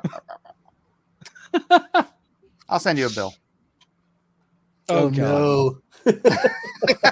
I'll tell you what. I'll let my wife call you. You can have that conversation with her. Good answer. Oh, goodness gracious. So I feel. Oh, no. She's gonna send the Kadamas after. I was going to get ready to do the wrap up because I felt that we were reaching the natural conclusion. But Convoy Bebop. Y'all want to see Royce freak out? No. No. No, we do not. Mm. No. No. What the hell is happening right now in the chat? Oh, you son of a bitch! Yeah, I'm gonna have to say yes. Simulation theory. No, we're not getting into simulation theory. No! I am not doing simulation theory tonight. That Not crap on is Iron Age freaky tonight. and it keeps me up. No, I'm not doing it. Another Screw you, Convoy. Convoy. You can go to simulation theory. He was right. You I mean, freaked out, though. technically, the universe acts very much like a hologram. No, we're not going there, Mike. I'm not doing simulation theory. That is the one, like, nihilism didn't freak me out that much. We'll save that Simulation for the theory cigar gives me story. the heebie-jeebies. We're not doing it. We're not. No. We'll bring it up on the cigar one. I hate you so much right now. But also, yes. And I'll be having a couple of drinks. I'll be willing to believe anything you tell me. no, I'm not going there with you, Tim Allen. No, I'm not going in to simulation theory. No, that's not a thing. No. I Now's tell the you what, time to say leave it. goodnight. I tell you what, if you guys want me to go into simulation theory, and God, I'm going to murder myself on this one. I do a stream every Sunday where I go back to my previous week's videos and I read your comments. If you want me to talk about simulation theory, go back into a video that I have done or a live stream that I have done this week, leave a comment and say, hey, talk about, or prompt me, talk about simulation theory. And that's how you'll get me to do it. Because, well, I am somewhat of an internet whore. But that aside, I feel like we should probably say goodnight to our fantastic guests. So Absolutely. I think I would be completely uncultured and absolutely terrible for not giving the first goodbye, or I could be totally wrong in this. Maybe it should be the last goodbye to Ladies first. Katie Room. Ladies first. Oh, I see. I don't. Is it good or bad? Am I right or wrong on this? Yes. Should you be first or last? I don't know how this. I don't know how the internet works. I'm ready. I can do it. I don't want to spark any So- new conversations necessarily, No. but right now, my husband David and I are working on putting together a Christmas anthology of sci-fi fantasy books, short stories into a book that we're hoping to release early December. When Yes. Katie, will you reach before Christmas? That is the ideal. If you hit that mark, please reach out to me, Iron Age Media, or Daniel. I'd absolutely. love to have you on when it releases prior to Christmas. Yeah. We're building out our December calendar. I'd love to get you on for that. That would be Love that, too. amazing. Yeah, I'd love to talk about it. Absolutely. So that's what I'm working on right now. So, but you can find me at Red Hedge Dragon on Twitter or my reviews and stuff at periapsispress.com. And her reviews are unbelievably incredible. Thank you. Seriously, I cannot believe the level of detail that you go into and the ways that you attack it. Seriously. Periapsispress.com, everybody. It is absolutely fantastic. Mm-hmm. And I am trying to find a link, but my computer is not working with me. There it is. Awesome. Sorry about that. All right. And here is the link to Mrs. I kept calling you Miss, and I feel so bad for that, but I was calling you Miss the first time. But Mrs., which is the appropriate Katie Room at Periopsis Press. She does fantastic reviews. Guys, go check her out. Absolutely do that thing. Thank you. All right. Oh, we lost. Wait. Sir, John's back. where did you go? I was trying to copy the link over to help you, and I think I hit the close out. Sir, I'm insane, not Technical stupid. I can difficulty. copy my. All right. And let us go to Mr. Mike S. Miller. Sir, Yes. my son is talking in the background. Sir, what are What? your good nights, good evenings, hellos, goodbyes? How do you want to exit the stream? Bye. Bye, Mike. Hi, Mark. All right. Oh, man. Mr. John Trent, the editor-in-chief and founder of Bounding into Comics. First time here. I cannot believe that you decided to show up to this. Thank you so much. I do have to point out, dude, that's the craziest tangent. And I know it's real life, but it makes it look like the orange ball is hanging from a thread on your screen. Oh, it's red, but yeah. Yeah. No, dude, that's Microphone? orange. That totally looks orange. I'm going to solo you. It's red. Yeah, it looks orange. No, that totally looks orange. Yeah. Well, he moved it. Now it's not centered. When it was centered, it looked just like there's a. I didn't touch it. No, you did. You went like, oh yeah. Oh, Yeah, when you it's were all right. talking about it, I touched it. Yeah. Yeah. That could be your camera stuff. Then you probably have to adjust the contrast colors. I have for a your cheap camera. webcam. I have a cheap camera. It's okay. Oh, okay. It's red, though. I This is have a red, camera John. that is semi decent. I mean, it's still a less expensive webcam, but it's really nice. I Yeah, feel mine's it's like a decent. $75 webcam that Jeremy Griggs from Geeks and Gamers recommended I buy. Is it So the was Logitech like a- C920? Yeah, it's the one he was Baby. using. Yep. I think so. I actually have one as well. I just upgraded that to Yeah. the Logitech Brio 4K, which is really nice. It actually comes with a software plugin involved, so you can actually adjust colors and stuff. That's why my background looks blue instead of green. But yeah, Is it green? Is it actually green? no, it's actually this color. It's actually blue. Oh. But in my old camera, it looked like a seafoam type of color. It was really weird. And the autofocus on it was sometimes it was autofocusing 2 feet in front of me. Sometimes it was weird. It's the perfect but- position, Mike. All right. But Mr. John Trent, what are your hellos, goodbyes, or happy holidays for everybody else here? Yeah, happy Thanksgiving. We so Bounding into Comics, we obviously have our YouTube channel. We do Black Pill stream at 9 p.m. Eastern time every single Wednesday, where we basically just kind of cover like the big news stories of the week. It's a lot of fun. We have it's usually our team, so it's me, Spencer, Jacob, and Josh, but sometimes we have special guests. So it's always fun getting to talk to some new people and getting their perspective on things.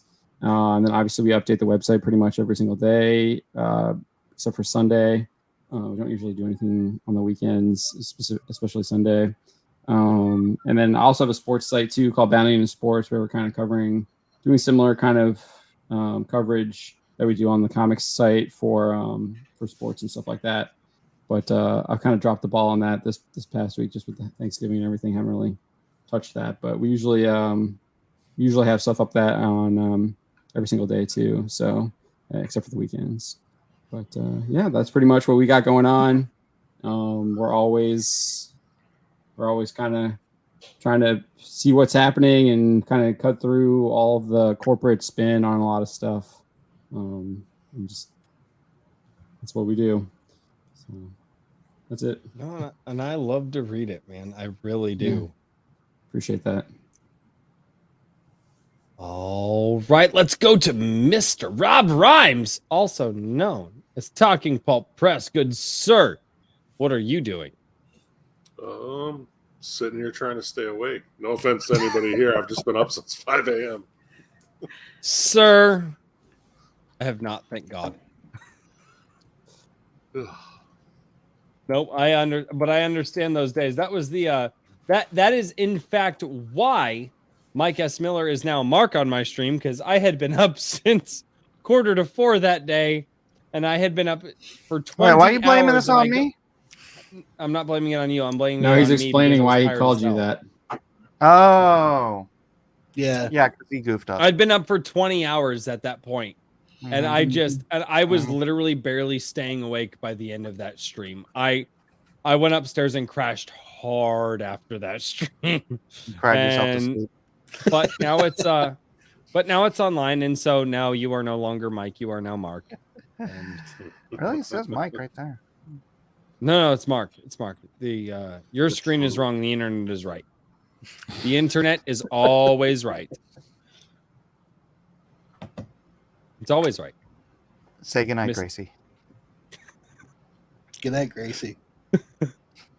Oh, I have already accepted the internet's right on my channel. The lore that has been built is fantastical. Mr. Daniel P. Riley, what are you working on, good sir? Same thing I'm always working on. The Tales of Halcyon Reforged. Oh, man. Been working on that for a while, good sir. Yeah, all month. Literally all month, and I probably won't have it ready until 2023, probably January, but it will be done. I'm getting artwork in that's looking really good, and about a third of the way through all 3 books, which I'm going to smash together into one hardback compendium that tells the whole story with new illustrations. So, Oh, there you go. yeah. And if I remember, the original illustrations were done by your daughter back in the day, correct? The original book cover art, yes. That's My awesome. my then, my then 15, 16-year-old daughter. How old is your daughter now? 20. So this is not a new. This is definitely not a new book. This is something No, you put this a lot is of my time, first effort, trilogy. and energy into. Yeah, my first trilogy. I wanted to go back and apply the things I have learned in the last 3.5, 4 years and spruce the original manuscript up. And then I thought, if I'm going to go this hard, I'm just going to reforge the whole thing, and started getting artists involved to do illustrations. That is fantastic, sir. Share your link. Did you share your link in the private chat? Did you do it? No, and I refuse to. Stop! You can't be on my stream without shilling. What is wrong with you? Oh. You can find anything you want to know about me on whimsyland.org, which is my website, or you can follow me. whimsyland.org. Yes, or you can follow me on Twitter at Mr. DP Riley. Yes, and you should go follow him if you are on Twitter. It's where I Yes. give all my best advice. Yes, it's true. Also, where he proclaims himself as the Lord of Eyebrows. That I am. It is true. It is very true. Although And that Mike was- and I could probably duel over it. It's true. Cooling eyebrow soup. Never mind. That's a. Can you move your scalp? Sorry. All right. So, and ladies and gentlemen, for me, I will say this. I am completely humbled and absolutely honored to have the amazing cast on the show every single week. I cannot believe that this small channel has grown to where it has grown to. I have Bounding into Comics and Mike S. Miller and Katie Room of Periopsis Press and Rob Rhymes. And then there's Daniel. He's there. He doesn't want to shill, so I won't shill for him. But I am completely honored to see that A Drink with Crazy has Iron Age Nights on it every Friday. And then Richard, who's not here right now because, you know, he's doing more important things than being on A Drink with Crazy. The But- guys get ready for vacation.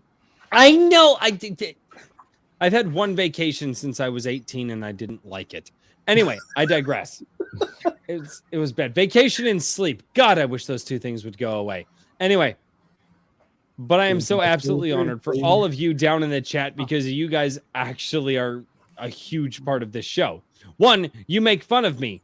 2, you make fun of me. 3, there's some really good points that you guys make, and I do appreciate that. And never forget that, guys, if you want to know my thoughts or opinions on things, leave a comment in my weekly videos that I do. And every Sunday, I do a video. What? This is my daughter, Eden. Say hi. Hey! Wait, what is your daughter's name? Eden. As in Eden? Yes. As Bryce in can spell. also my daughter's name? Shut up. Really? I am dead serious. My oldest daughter's name is Eden. Really? How old is she? She is 10, soon to be 11. Yeah. She is 20. Yes. Eden Soon to be Eden Father's Day. Catherine is her 20. name. Eden, what is your middle name, Eden? Lorna? Oh, fantastic. That's wonderful. I have never met another. I am going to tell my daughter tomorrow that I met another lady who obviously is 20 years old, whose name is Eden. My daughter's going to lose her mind. But Hey, Eden, what's the name of the girl that you are the nanny for? Oh, I nanny a girl named Eden. no kidding. Oh, that's so awesome. I've only Oh, you want to hear a That's funny joke? awesome. Or not a joke, funny real thing that happened. So we had no idea what to name her when we were in the hospital, and Mhm. our aunt calls and said, "I have the name Eden," and we're like, "Holy cow, that's perfect!" So we named her Eden in the hospital out of the blue from a phone call. Like less than a year later, I'm at Whole Foods, and you know, Eden's in the little shopping basket and whatnot. And we pull up to the bakery, and this girl at the bakery goes, "Oh my gosh, I have a little girl about that same age." I'm like, "Really? What's her birthday?" And she said, "Oh, it's her birthday." I'm like, "Wow, that's exact same birthday." I'm like, "What's your daughter's name?" "Eden." "Really? What hospital was she born at?" "Kaiser." I'm like, "Really? Where'd you get the name? Huh?" She was like next door or something, and apparently they couldn't figure out a name either. So probably the nurses were like, "Oh gosh, they named their daughter Eden," and because there's no other Yeah. way. Because at the We- time I didn't know anybody named Eden, Mm-mm. and now it's like Yeah. we chose the name Eden because, you know, and this was where I was at, you know, 11 years ago. But if the Garden of Eden, because my wife and I were starting a new life together, and our daughter was the start of our new life together, as she was her, and then I was me, and then together we are us together moving forward, and our daughter solidified that. And so we decided to call her the Garden of Eden because that's where mankind started in life, and that's where we started in life. And so that's why we came up with the name Eden. Very cool. And I've never met another Eden, and it's so fantastic. That's really, there you really go. cool. And now I have yet another reason to respect Mike freaking S. Miller. What are your other kids' names? My son is named, and a lot of people think that I named him after me. I didn't. My first name is actually my grandfather's first name. My middle name is my father's middle name. My son is named entirely after my grandfather. His name is Royce James. Yes, buddy, I know. Go to bed. Anyway, he's right over there. He is Royce James. We call him RJ. That was my grandfather's nickname. My third daughter is named Baylin Kateri. For those who are Catholic out there, look up I know, Saint Kateri. Saint Kateri. Yep. Yep. Okay. But Baylin was actually a cross between a girl who my wife knew through the pro-life movement. Her name was Bailey, and I absolutely have always loved the name Evelyn. And my wife was like, "No way, no how, we're not doing it." And I was like, and we literally had a kid sitting here for 3 hours and no name. And I was like, "Hey babe, can I meet you halfway?" Because she loved the name Bailey from this girl. And I said, "Hey, can you meet me halfway? Can we call her Baylin?" And she goes, "Love it. Let's do it." And then Evelyn is our neighbor's name. yeah, I was told that's not going to be my daughter's name. That's what I was told. And my youngest, our youngest daughter, I have one son and 3 daughters, so we're swimming in estrogen here. And her name is Alara Gray, Alara. It is a Turkish name. Believe if my memory serves correctly, which it probably doesn't, but it is a Turkish name for the morning star. I could be wrong, but there were a couple Middle Eastern styles, and then Gray, Saint Gray. I did spell it differently, but Alara Gray is our youngest daughter's name. My wife and I very much. My wife's name is Albany, and mine's Royce, and we very much believe that names are hugely important. So I really didn't want to do another Jake or a Jessica or a name that was very common. I'm sorry. David actually likes the name Evelyn. I do too. It's a good name. I love Evelyn. One of his characters is named Abby, and I was It's like, so good no, though. no, we're not gonna Really? name our daughter after your character. in I your book." love the name Evelyn. I think it's a very, Very very, pretty. I love the name Evelyn as like a strong older name. Of course, then again, I always think of Eve, Evelyn from the Mummy movies, with Brendan Fraser. Yeah. Oh, was that her You got name? an echo now. Yeah, Evie. They called her Evie. It was Evelyn. Hmm. Yeah. Yep. Yeah, I loved those movies. I just love. That's my mom's name, yo. See, it's a good name. Evelyn is a great name. Those mummy movies are good though. They are. My daughter's fantastic. name is literally Fairy Princess. In English? No, her name is Okay. Ariana Dene. That would work well in school. Yeah. Fairy Princess, are you here? Fairy Princess? Looking for a fairy No, princess? It's Ariana Dene, That's nice. Oh, that's fantastic. but it basically means chosen of the fairies, so Fairy Princess. Oh, and Philip Barajas has this absolutely fantastic chat before we go for the evening. Fairy Princess. If you Riley. asked her, she'd be like, "Yeah, I would have That's been fine so with Fairy great. That is Princess so Riley." great. Riley well, is my other ladies- niece's name. And gentlemen, it is time to do the outro that most people think is an absolute flub. 'Tis is not. And Tisn't. ladies and gentlemen, thank you so much for being here. We got a little bit of time. And by the way, just for those people who are new here, don't say anything that you don't want recorded for the next 2 minutes. We say whatever we want during these 2 minutes. Well, generally, yes. Generally, yes. Say You're goodnight, not wrong. Grace. Yeah, we usually do. This is where I do my little dance, but nobody can see. Should just throw him up real quick. Nope. I should. Oh, I totally could too. I could hit the button. No. Oh no, he's all stoic and stuff right now. It's great. This is where Royce Absolutely. does his striptease. What? What? Can't hear you. Y'all are being quiet. Royce, put your shirt back on. Oh my No, it's really hot in the basement right now, okay? Yeesh. I'm not gonna put it back on. What are you talking about? And I have like 3 shirts on. So like which shirt are you talking about? The first, the second, and the third. Nobody wants to see that, Royce. Oh boy. Good night, everybody.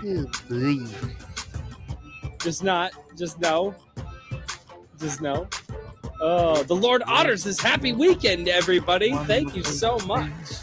The Lord Lord. I appreciate you. Just one of those crazy. Man, Tiz is not. Oh, I got somebody else to say Tiz is. My stupid high school stuff is coming out. No, Tiz Stripping is. for Mike/Mark now. No, I am not.